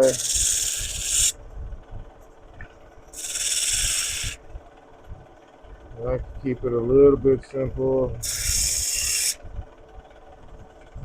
especially since I don't do tons of these kinds of kits. I do a few now and then, but not a ton. So I don't really feel the need to invest in all the specialty tools.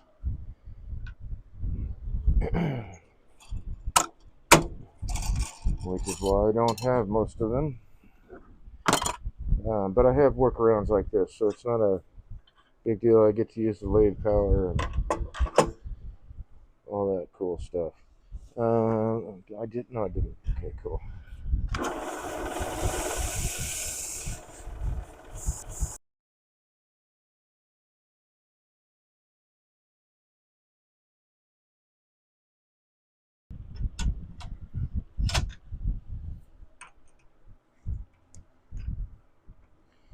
So that's trimmed. You can use a whatever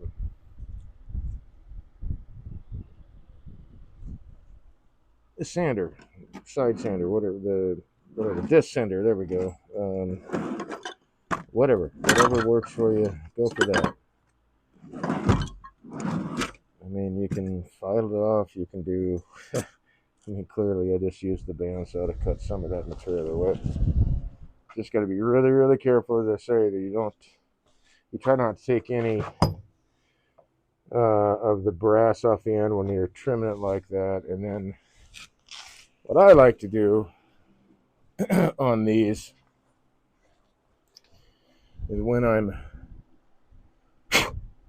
sanding these, and you can see, well, maybe in this camera a little bit better, the little shiny brass ring, the outside of the tube.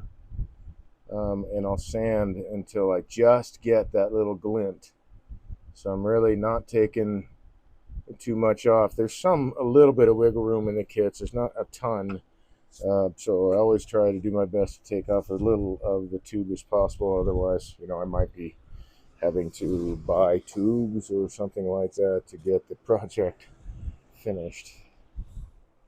Okay, so we're done with that bit. I don't know why that's not going back in its home. Well, because everything's shifted in the drawer. There we go. Oops. Okay, so now we're back with this guy.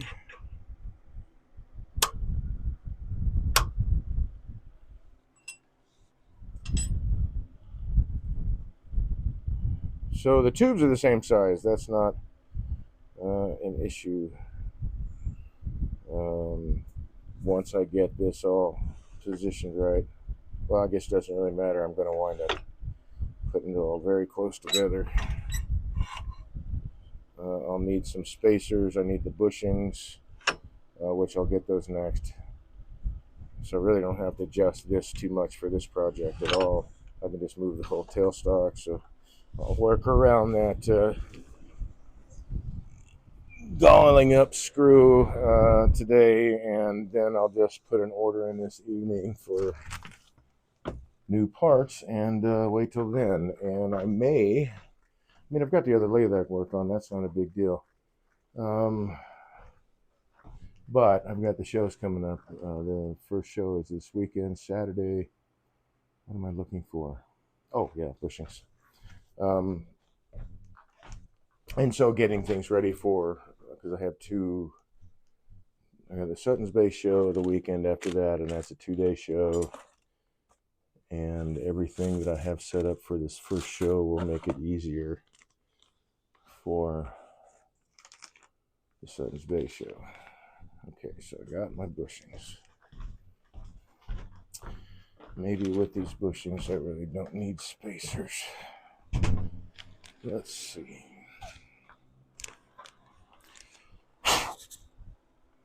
So anyway, I've got my brass tubes glued in, my material.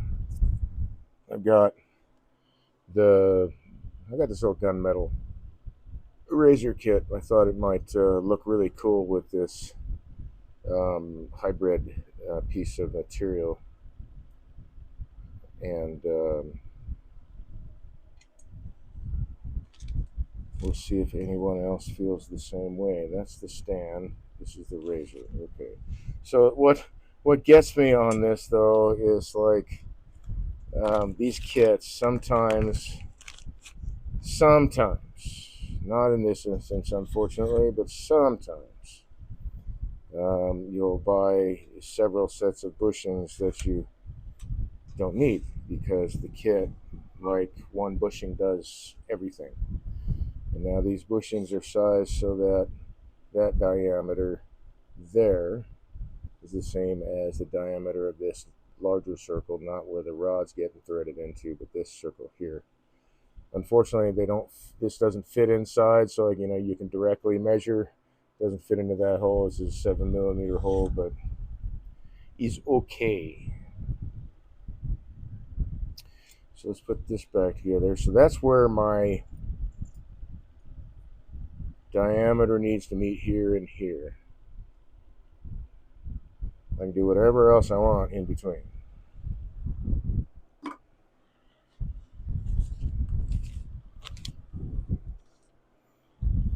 And I think I'm gonna, okay, let's take a look at this. I'm gonna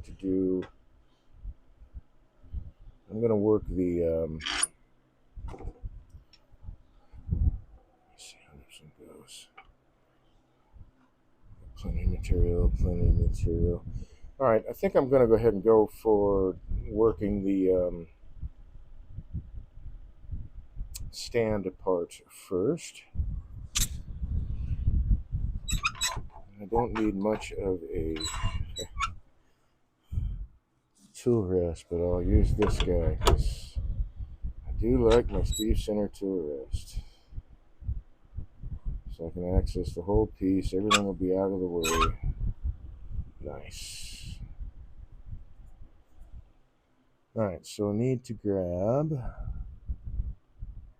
Oh wait, did I put that away or did it fall off again? It fell off again. My skew was not sitting very stably on the toolbox here, apparently, and fell off into the shaving, so let's check that edge. Still looks great, so we're going to turn this thing around. Or at least rounder before I go any further. That can go in there. This can go in there. So if they fall together. I don't need the key. That is okay. And now I need my glasses, which I put down on my head. On my head.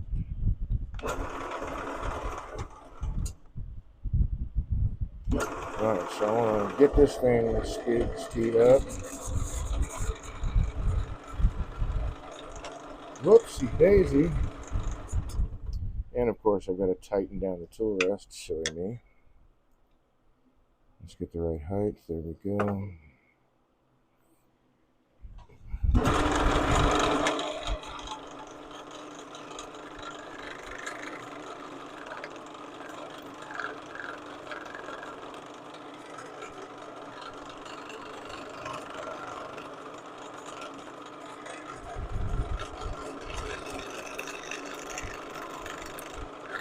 And there's all kinds of ways to do this. You can use whatever tool you want.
It was just one of those instances where I had a larger resin piece.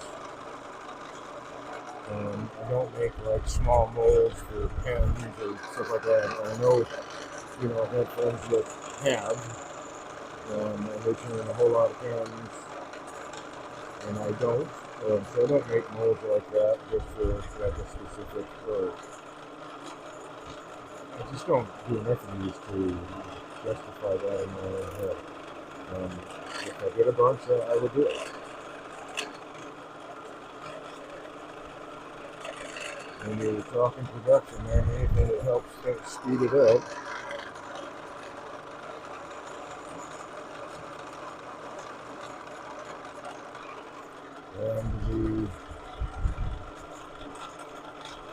And quality wouldn't suffer.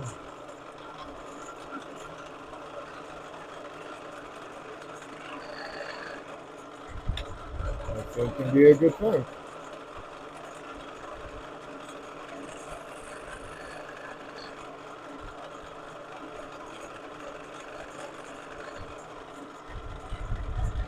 I think this blue color resin really works with this red seed.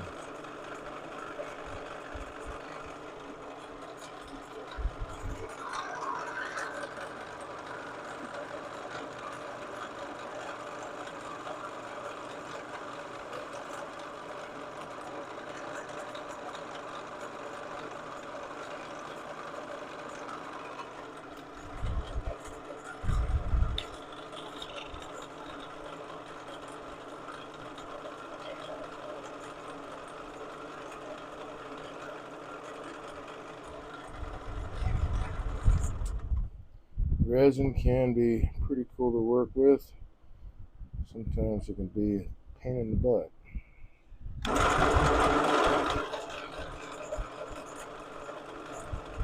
And I think most of that directly ties to the quality of resin that you get to work with.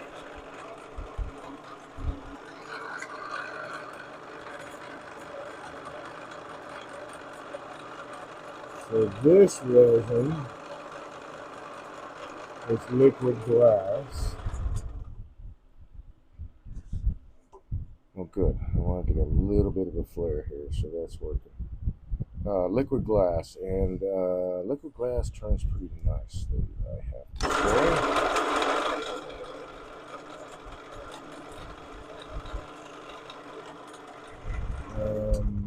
Total boat marine varnish, also, or marine resin, also turns really nicely. But you're going to pay top dollar for those. This is liquid glass, so I'm hoping and kind of expecting, I guess, that the resin will turn well, because it's spendy stuff. Should be much better quality.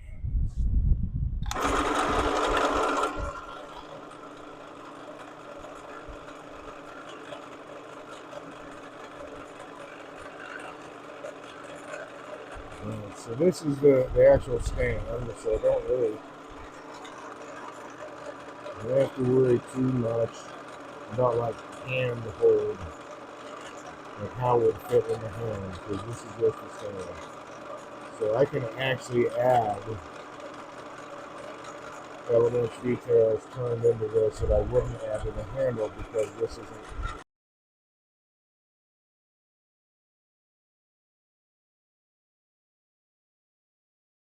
Oh, that was wild. I'm assuming I'm still recording. You know what? I'm going to pull up my Instagram, and if I am recording, cool, you get to do this with me. But my computer just blacked out, and everything looks like it's running. That's Instagram. I don't want Instagram. I want Twitch. So I'm just going to check out my channel really quick. It says I'm live, just to make sure I am transmitting. Okay, cool. That was wild. Just went dark.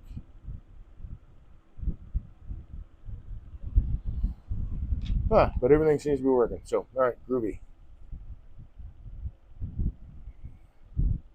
All right, so that is for the stand, and the stand looks like this. I want just a little bit of flare at the bottom, so I'm going to take a little bit more off here.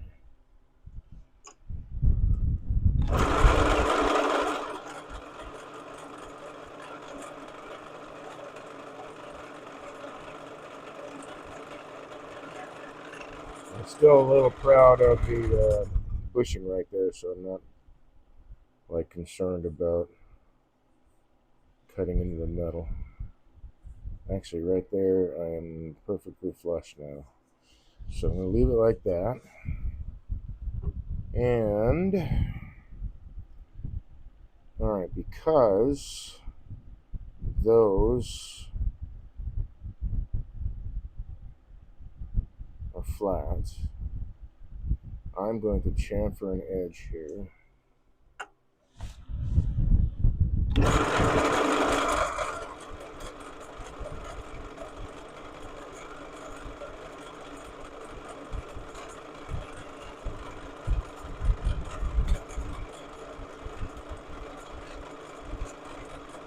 You got to be careful, because there is steel right there, so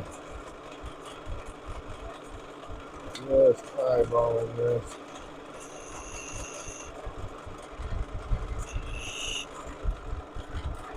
And I'll do the same thing here.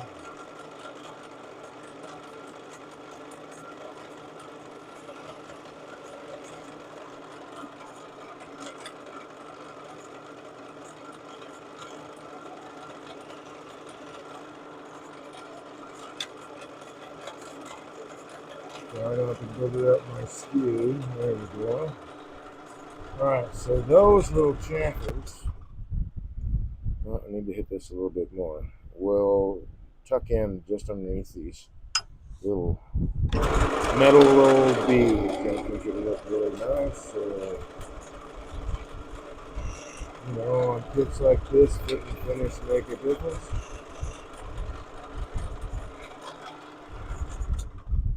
Alright, now let's decide on any design that we're going to play with.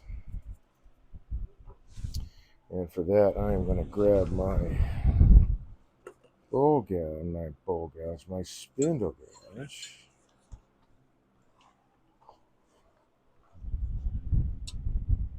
Too high. So even with the resin, I'm only going as fast as the tool can cut. Resin can snap out, crack out, especially if it's not a really high dollar resin that's still flexible. If that makes any sense. Some resins dry super hard. So if you are not careful, you can chip out pieces.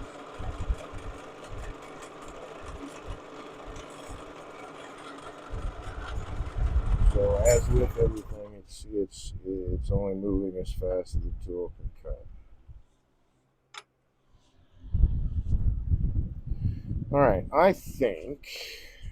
What do I think? I don't know what I think. I do think I'm working without a handle. Gonna get me closer. No. Good height. Drop this just a bit. It's probably too much. There we go.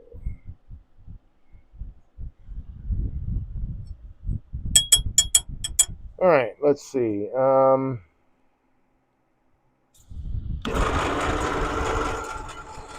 Not a ton of detail. It's more stuff I gotta sand.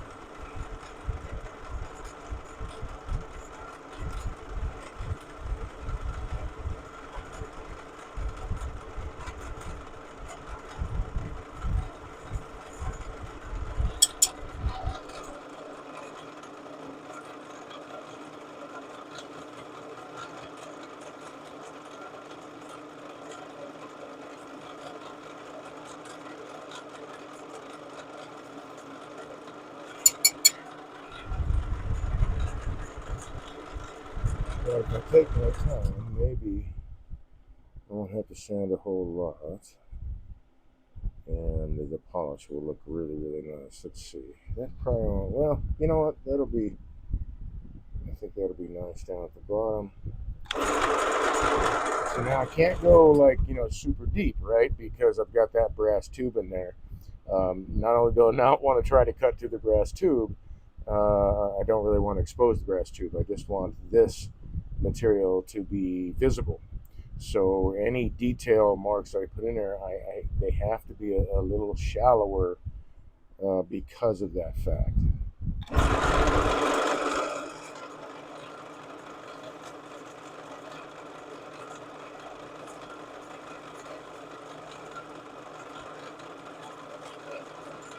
Having said that, I'm still going to take these down a little bit more.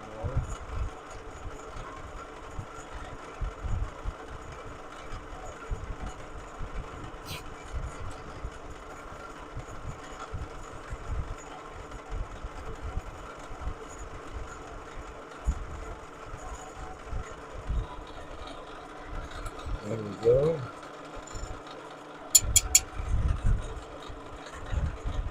And now I think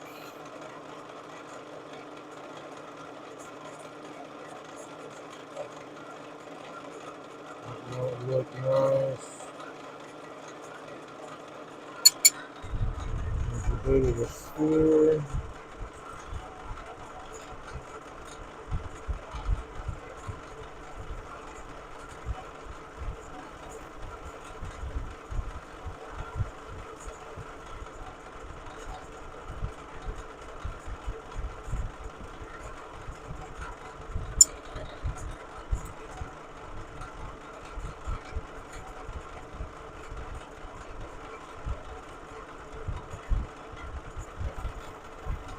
It's kind of hard to see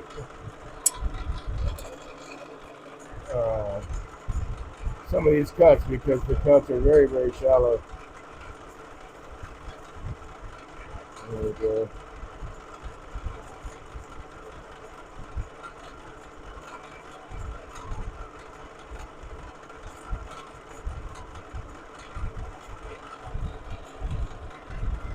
And then, let's see, how about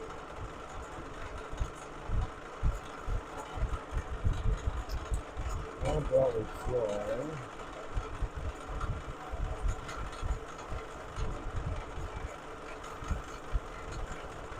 something like this.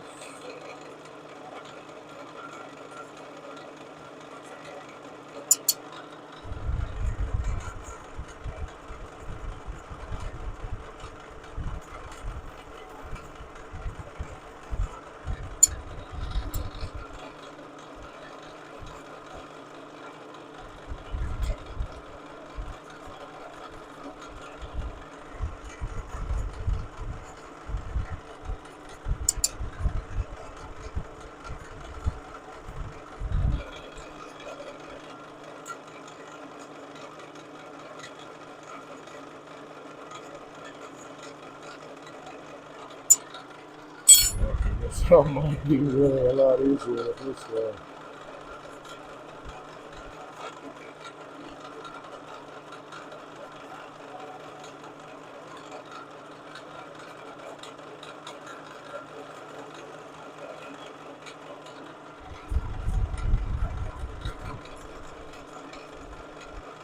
Maybe not that.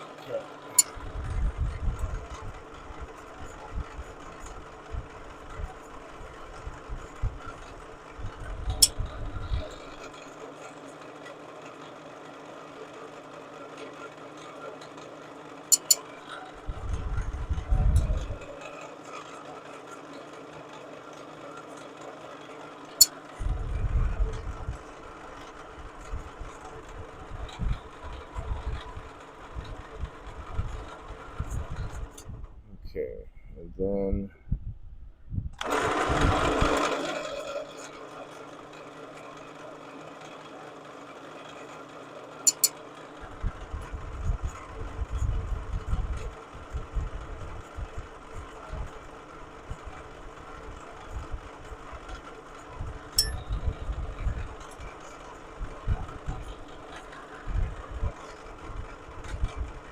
another screw.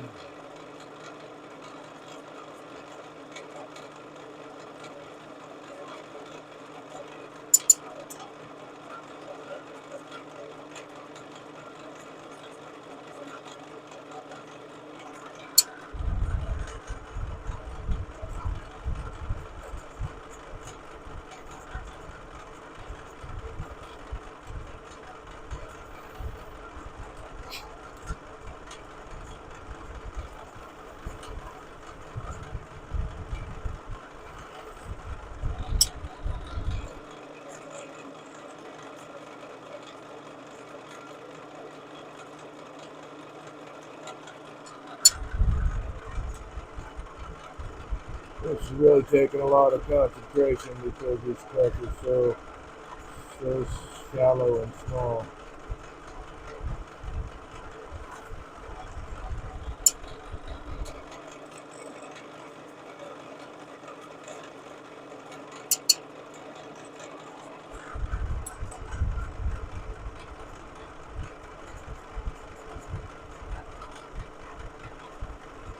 There we go. And then I can do like, oops.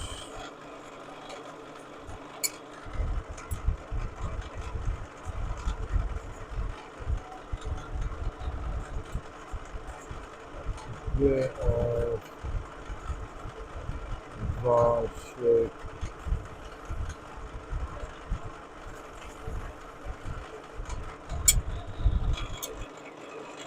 And that will come out of this bead here.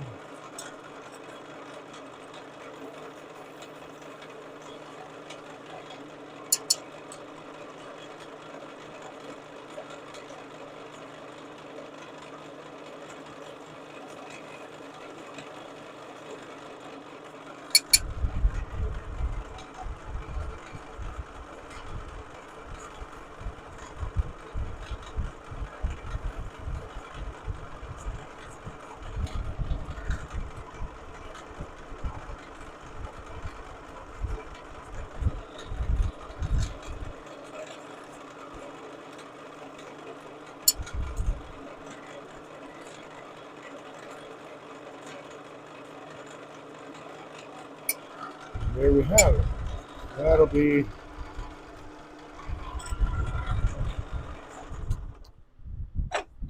the shape of the post for the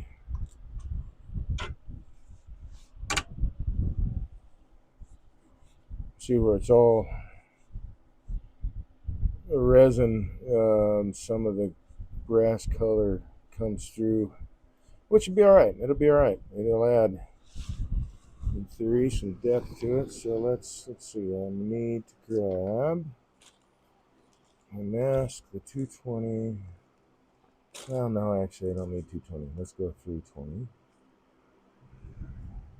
What do we got here? There's 320.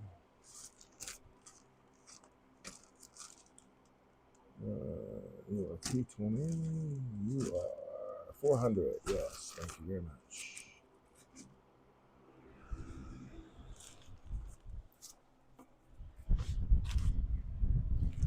Actually, I don't need my mask. I can wet sand this. I'm starting at 320. So I will do that instead. And I will go and grab, let's see what I should put there. Piece of wood, perhaps. That'll work right there. So that doesn't blow away. And I'll get my squirt bottle real quick.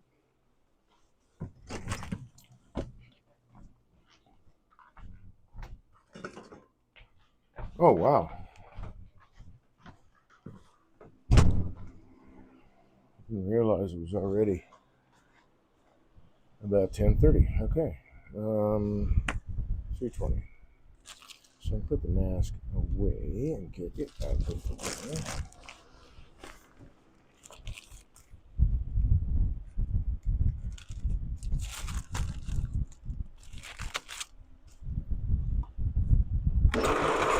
Slow this down.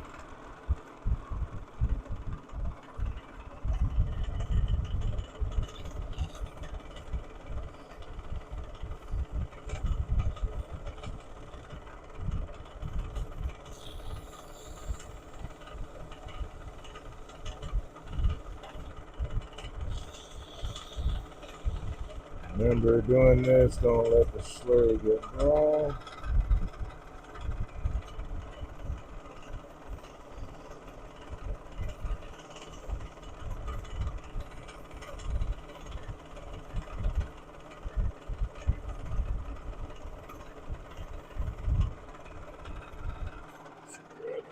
Piece of paper towel here. There we go.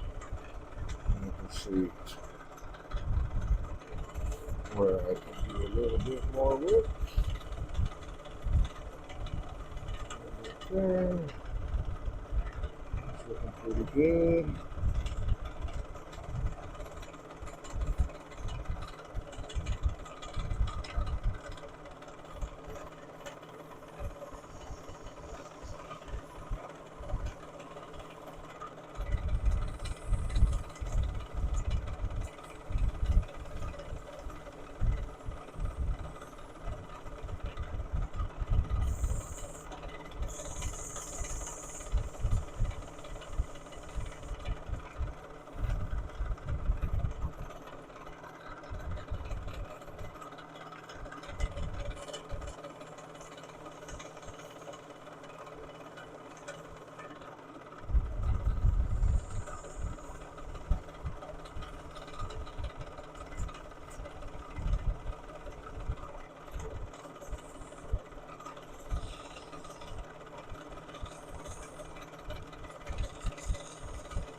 I'm going to hit it with 400. I'll probably do 600 as well. I don't know. Might as well go through all of them, I guess. 6 or 800.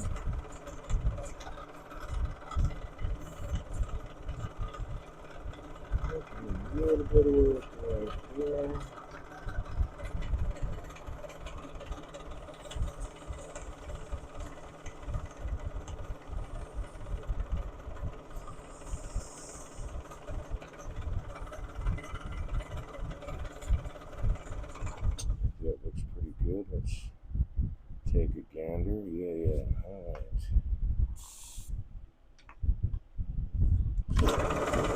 that sanding debris. Moving on to the next grit.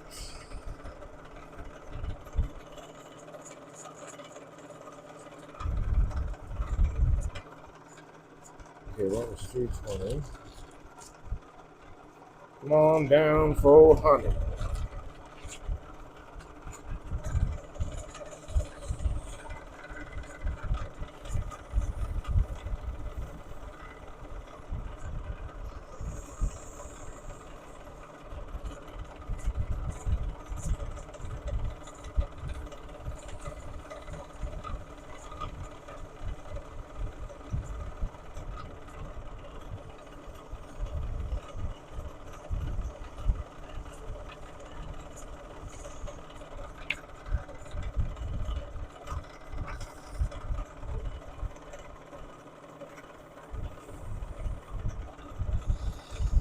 That's a good slurry buildup. Very nice.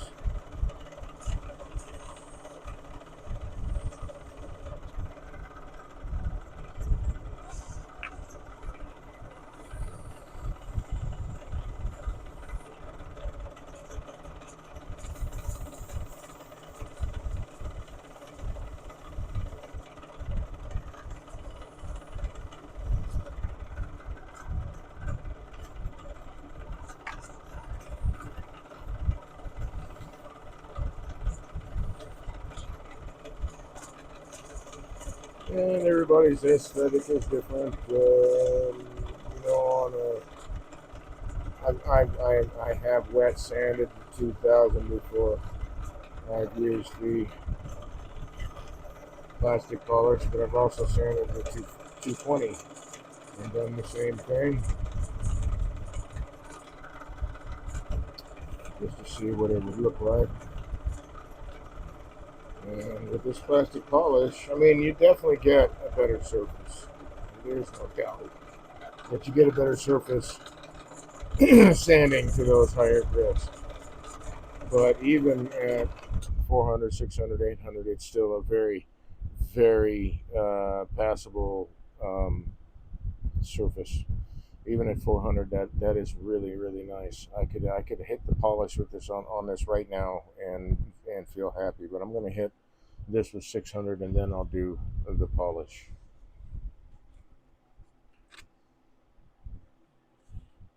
And then we'll put this dude together. Alright, so that was 400. I need to find the 600, which should be in this bag. Not those guys. Not those guys. 150. Pretty sure you're in here. What do we got? 180. 150.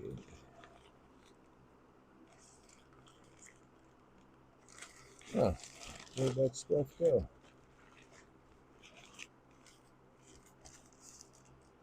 This is 400 grams.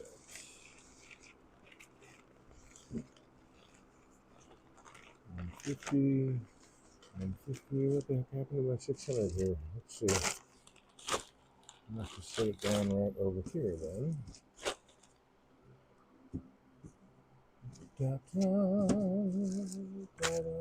Because I set my 600 and 800 together. That's not right. That's 180.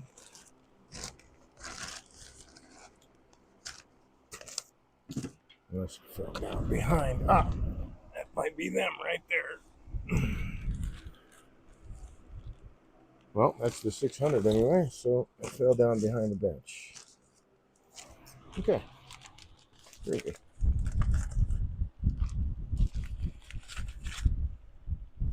Nice with cedar too. I can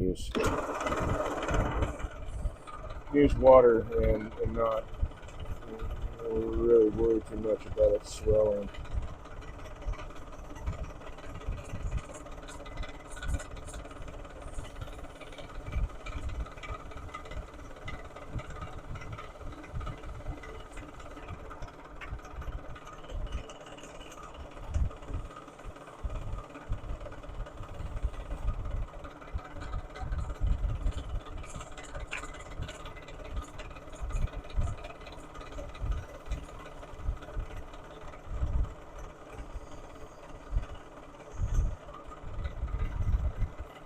Yeah, I think this color combination is really nice.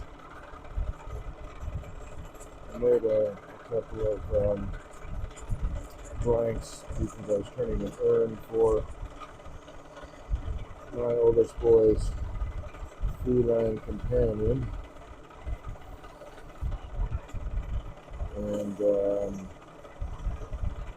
well, he really liked the color combination, but I made two blanks in case the first one didn't turn out well. So I have this extra material to play with. It's turning me on the first time turned out just fine.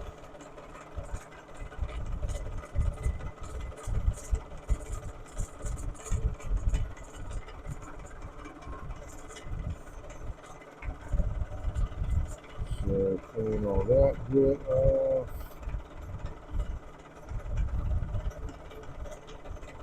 And then we'll hit it with the polish. Yeah, I like that. That's cool. Alright, time to polish it up. That's just inside the door here.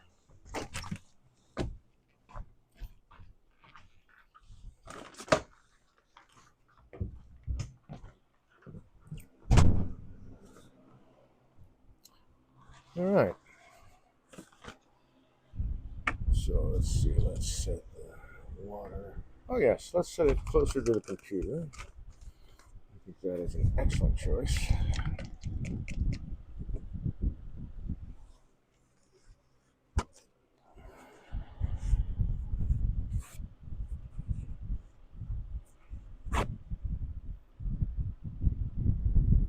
Ooh, actually, man, yeah, no, I'm not gonna polish this. I didn't even think about friction polish. I think I'm gonna friction polish this, dude.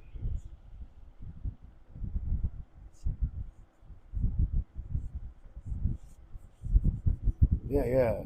I just transferred some over to, like a restaurant mustard bottle.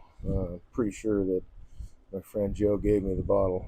I finally just transferred some over the other day, and haven't had a chance to even use it. So I need I'm gonna put this away. I'm gonna grab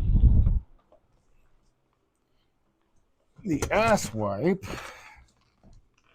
which is the vernacular down south, I suppose.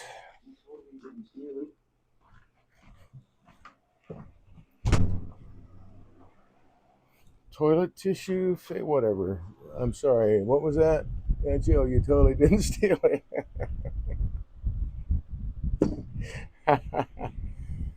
So, as I was so nicely reminded, this idea comes from Captain Eddie Castellan. I really think you should check out his YouTube videos. But applying friction polish, the toilet paper just works really, really well.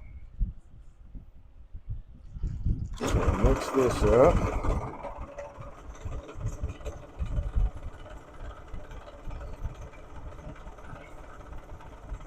If I can get the cap off, what the heck, man? There we go.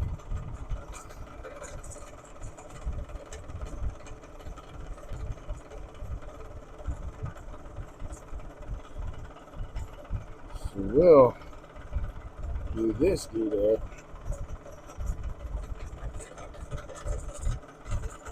With friction polish.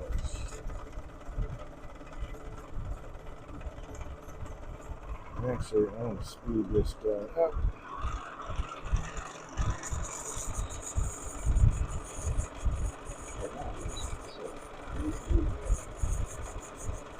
It does, doesn't it? And the friction polish actually kind of gives it a little bit of a wet look, at least a very gloss one.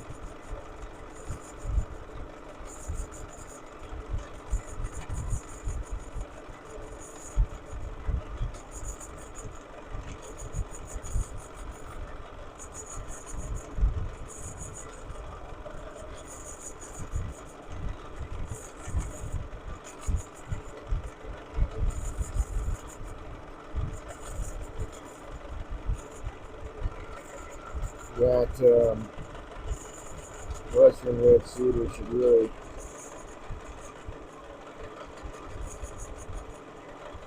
pop. Whoops.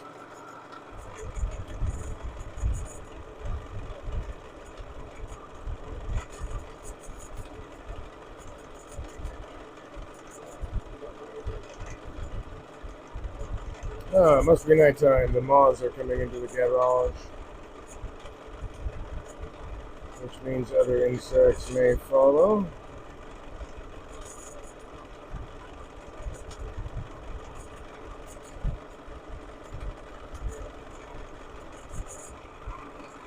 Gotta get the burnish on there.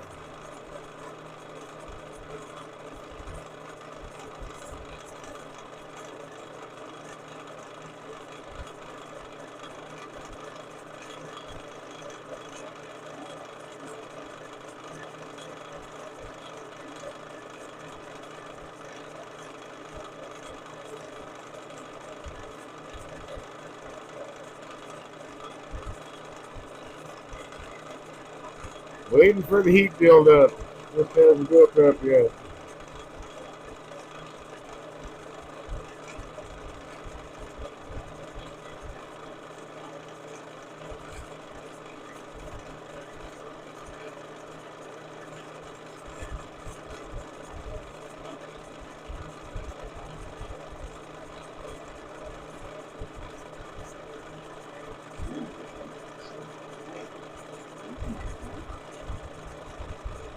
Ah, see, I told you.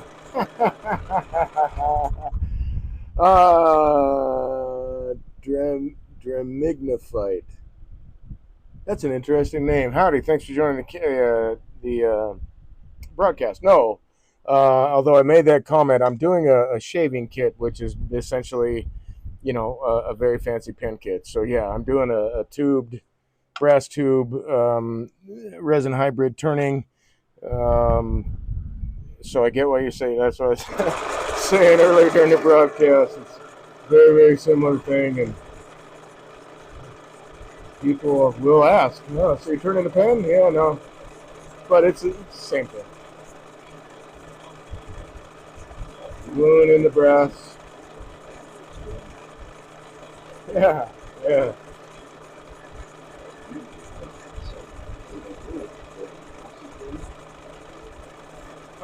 Epoxy hybrid. So I've got Western red cedar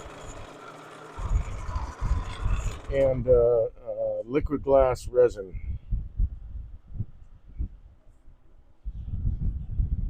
And working on polishing that up now. No, I didn't want that. I want the TP. Where did I set the TP? Did it fall off the lathe? There's no way it fell off the lathe. Okay, where'd it go? There it is.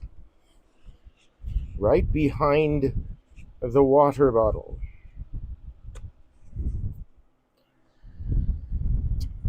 So anyway, toilet paper does not tend to like really fuzz things up. If I said, do you know a good place for epoxy 220? It's like $9 for a thing of it. Epoxy 220. No, I'm not familiar. If you tell me what the brand is, I'm not familiar with Epoxy 220. I do know. That's interesting. Oh, okay. So that just shifted a bit. There we go.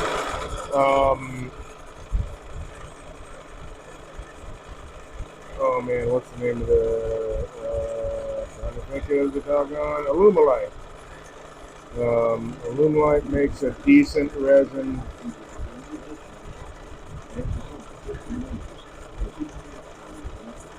Okay. I haven't actually seen any epoxy like that myself. Oh! I got you. Okay, all right. Now I'm thinking two different styles of epoxy. So yeah, it's expensive here too, man. Even at Gilroy's is actually more expensive than Lowe's. Even if you buy it at the grocery stores, I think probably, and this is Michigan, so Myers is probably the least expensive place to buy epoxy like that. Sorry, I wasn't following the whole 200, so you said 600, and I went, yeah, okay. Now I know what you're talking about. Oh, no kidding. Right on, man. I'm right in Traverse City. That's cool. Yeah, and then of course the speech chat bot said the up, not the UP, which I thought was amusing. Very, very cool, man. We're out in the UP.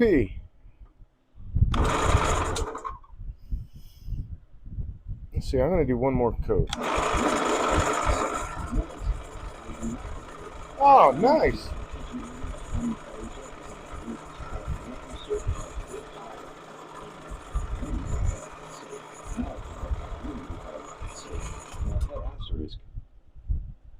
Do lapidary. Nice. Okay. Yeah. I could see that would work really well. I don't know if there's a Gilroy's up there. I know Gilroy's carries that.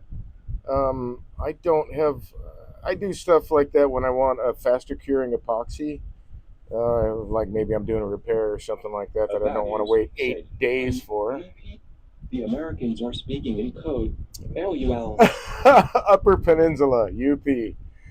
It's a Michigan thing term, but it's the Upper Peninsula of Michigan State, above what folks call the Mitten part of the state. And we just call it the UP, and we call the UP Upers, and they call, let's see, what else we call them? Damn, I can't remember, because we're called trolls, because we're we're below the bridge, we're south of the bridge, so we're trolls. And I'm trying to remember what we call the Upers, man. You know, it's all in fun, but it's amusing too at the same time. Marquette, nice. I have not been to Marquette yet. I've been to Newberry multiple times. Yeah,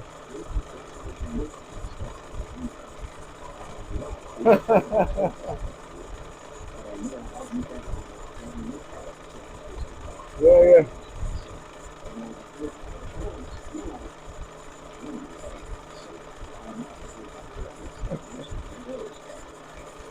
Yeah, yeah, you're a Canadian, man. You probably get it.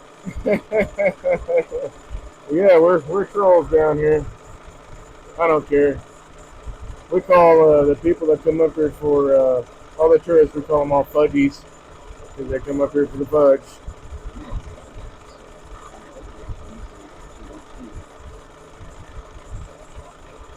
Yeah, there's a half a state of Yupas, eh?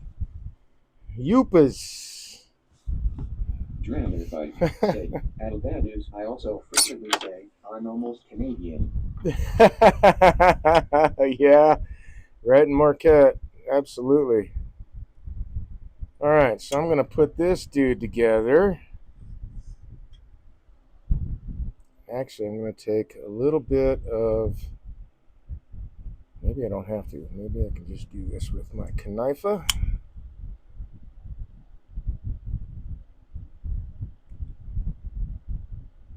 Do they let Canadians carry pocket knives? I'm just curious. I'm not trying to be a smartass. I'm just really curious. Say, my favorite joke is, why doesn't Marquette have a professional football team? Oh man, that one I don't know. Too busy playing hockey. Dram if I say, because then Detroit would want one too. Oh, that's that's true. Okay, let's see. I need to grab a little bit of this. Oh, that'll work right there. Is that 600? I generally never go anywhere without my Leatherman. Without your. Oh, yeah, yeah. Yeah, yeah. Alright, so I'm going to do a little bit. It's just That is, a little bit of a lip here. Stampede. They caught me the second day and wouldn't let me bring it in. I'll be danged. Dram if I say, at that is, I lost my two nice ones ages ago. Now I just have a cheap one. Yeah, if I gotta go somewhere where there might be a possibility of losing a blade, I will take the cheap one too. Okay, what's the deal here? Bad news, said, which is fair. A couple days later, some young gang members stabbed each other there. Really? In Calgary? Bad news, said, it is the lower cost Leatherman. Calgary? Really? Wow. That's a shame. Dramatified, said, I've lost 2 military entrenching shovels, and those are like $75 new for real military ones. They took the shovels? Huh. Wow. Okay. That's weird. Dramatified, said, I just bought the used one and it was still $50 after shipping. Okay.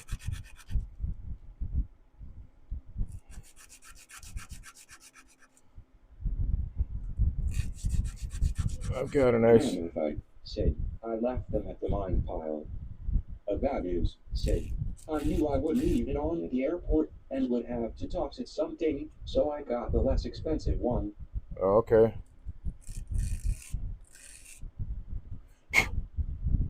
Yeah, it's a sad, sad world where a man can't travel with his shovel, right? I mean, seriously. All right, so there's that. I need to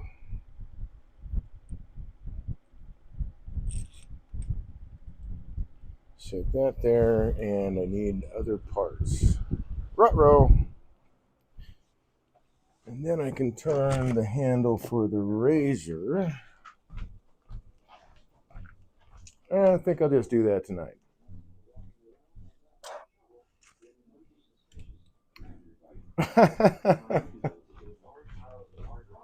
So it's high quality. The cheap hardware store once then, after like a day. Right?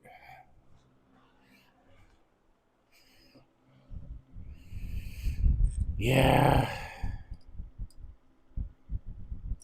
And yeah, it's probably They true. did have 1.4 million through the gates, and only one major incident. Okay.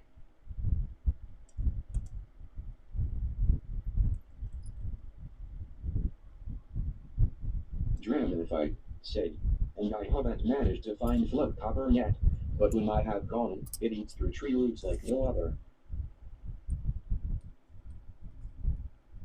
Float copper? What's float copper?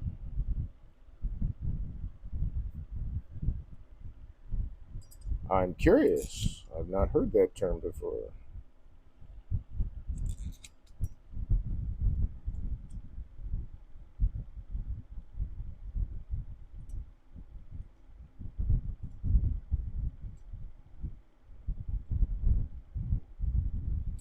Well, I will probably have to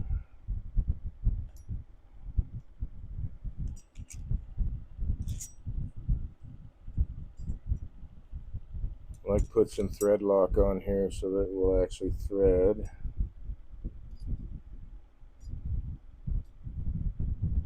Oh, maybe I got it. Oh, yes, I did. Okay.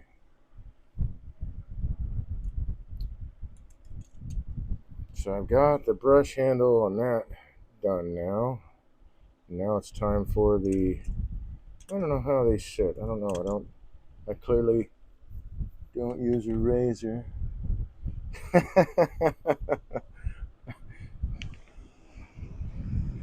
clearly did not use a razor. Okay, so now we're moving on to this dude. So these guys got to come off.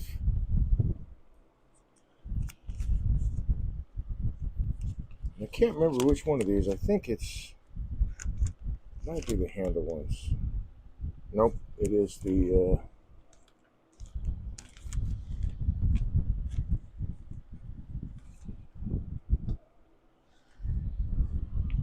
Let's see something here. Let's see. I wonder how this would look. Dramatified, said, Ooh, wait a From minute. the world's largest lava flow in history about 1.2 billion years ago. The area has the Wow. world's oldest and purest copper deposits by a crazy amount. Like 1/3 of pennies are made from copper from there still, and most mines shut down in the 1800s. There were over Wow. 1,000 mines. A couple went until the 80s, but all are done now. But anyway, glaciers came and ate away through the deposits, leaving large chunks of pure copper, mostly pure copper randomly dotted south. Okay. That is fascinating. Very cool.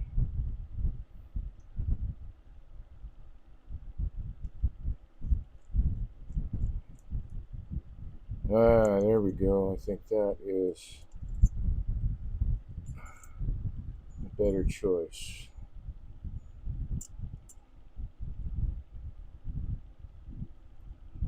So we'll use that for the handle. Dramatified said, so you take a nice metal detector and wander around the middle of the woods looking for them.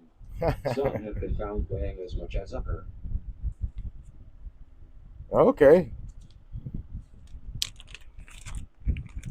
I do remember something about my history. Around the area too, where all the, let's see, maybe not the same place the Clovis people were at, but Dramatified said, there I was a just started huge. doing that this spring, so no luck yet, but I dig in the old mine piles for a living. Oh, okay. Nice. And that's where you find the stuff you work as a lapidarist. Lapidary. Very cool. All right. Dramatified said, yeah. Nice. Okay, let's see. There we go.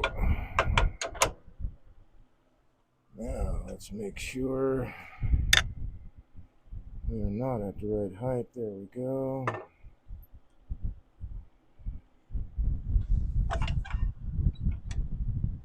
So, now we'll make the base.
Oh, wait, no trespassing sign where?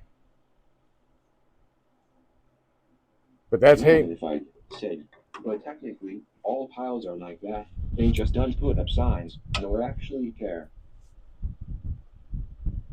Oh, okay. Cool. Well, Papa Harbor too up there, which is like on the west side from where you're at. Um, that was a big copper mining community too, wasn't it? But I know like indigenous peoples and all the migrations and human migrations. Canada was one spot where I started finding copper first. I guess it was the easiest to get to.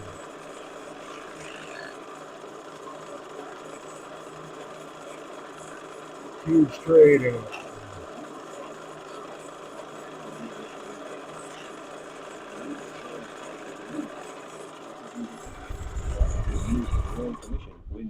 task and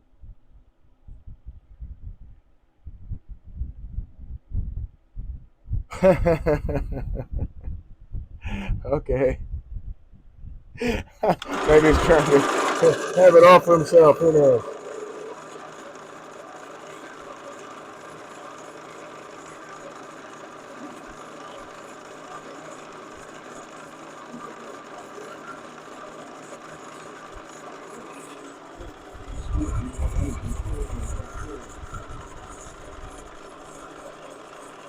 Yeah.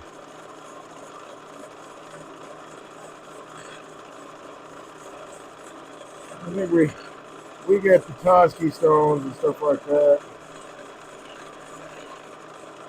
There's agates all over the lakes, I guess, which is really cool.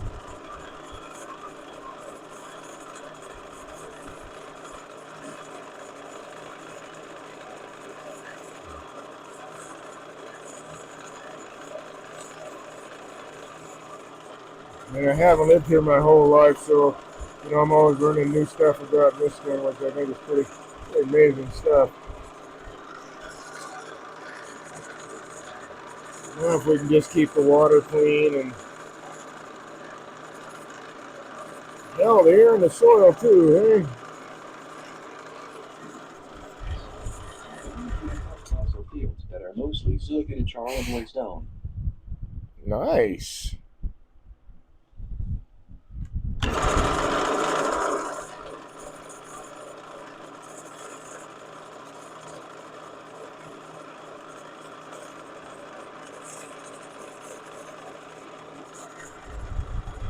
I forget what they call this stuff. It's a green pigmented stone, and I'm trying to remember what the heck it's called, but you see some of that down here too. Really pretty stuff. It's not malachite, but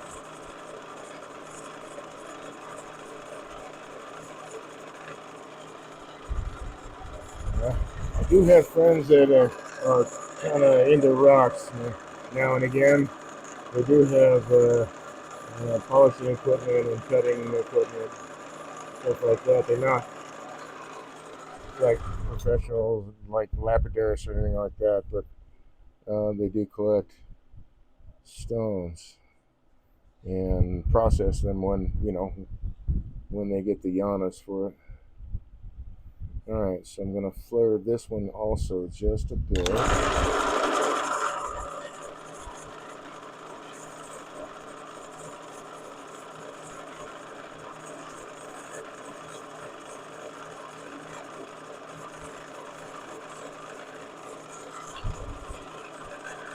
Skew is just so freaking amazing for spindle work.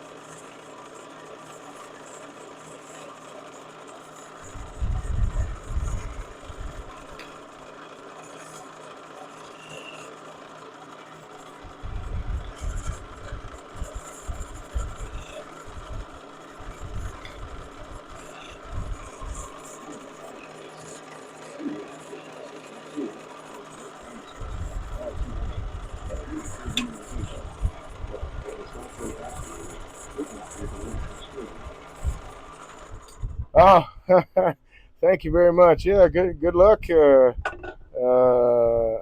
hope you enjoyed it. I think fossil hunting is cool too. But thanks for stopping by, man. I appreciate it. Hope you enjoy your evening. All right. Let's see. Now it's time to put some design into this guy. So let's see. Let's move the skew. I'm gonna grab this. So for this, I think first I need to drop this down.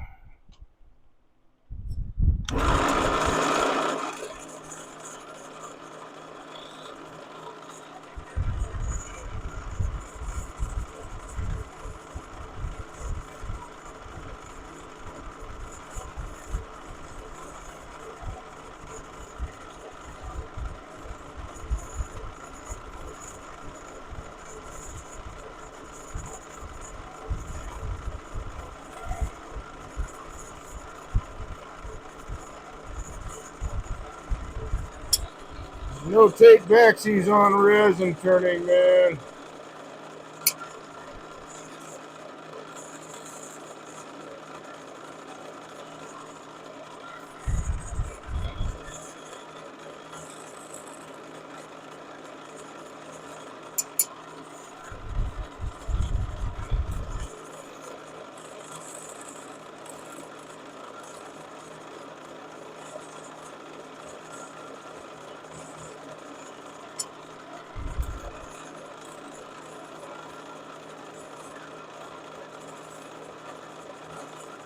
Cuts have to be pretty accurate.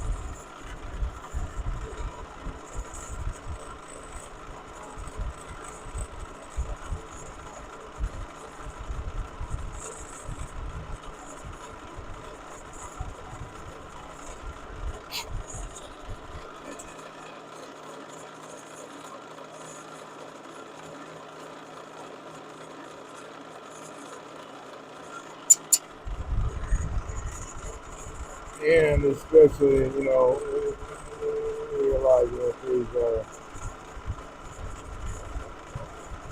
fairly shallow cuts.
Let's see. You know what? I think I'll go.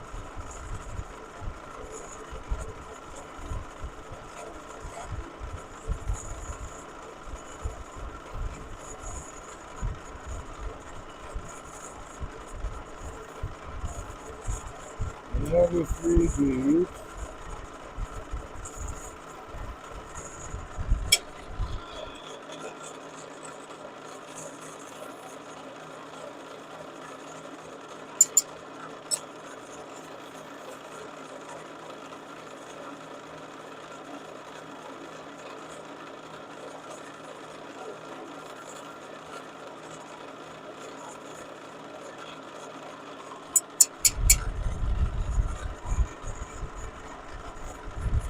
And then this looks like it has to be.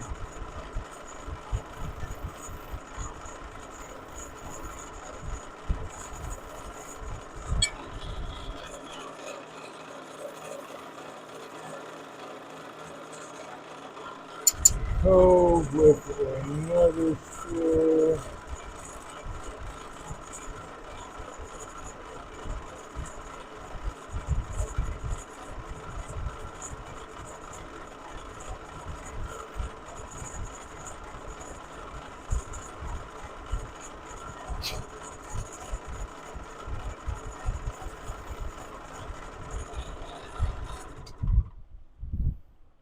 Aha! I had some breakout. So I need to fill this before I can continue any further. But that happens with resin molds sometimes.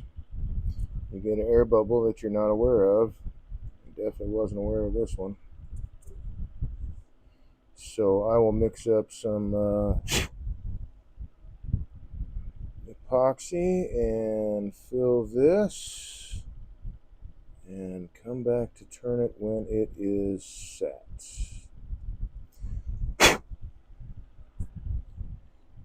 thought I felt something pop out. I wasn't sure. still had like, geez, almost 1/8 of an inch before I even got to the brass tube. So there's plenty of material there. It was just a big air bubble. Let's get rid of that. Let's see, I need to cut some of this away because it's just a flap of resin. There we go. Let's see, I think I'll get that too.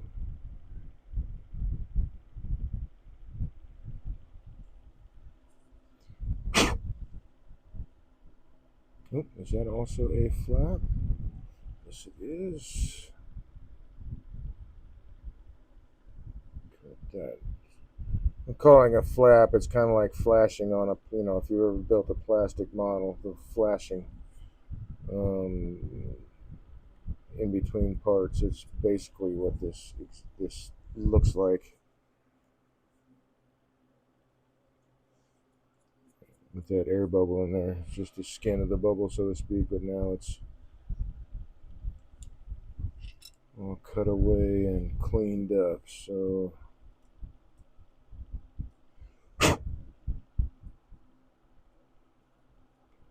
I'll throw some color and some resin and pour that in there.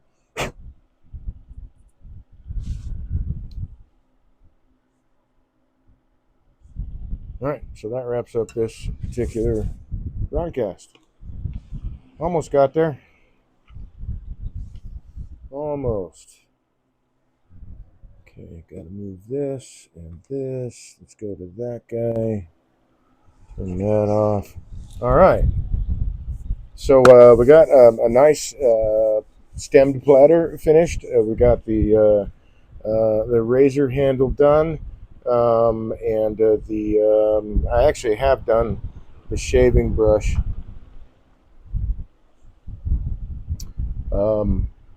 already,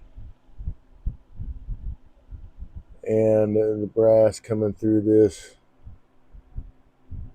makes it look pretty nice. Actually, you really can't tell that it's a brass tube. You just see a color shine coming through the depths, and it looks really nice.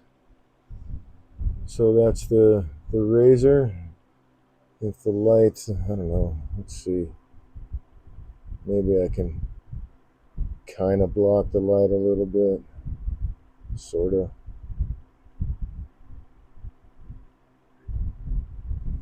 And then the brush.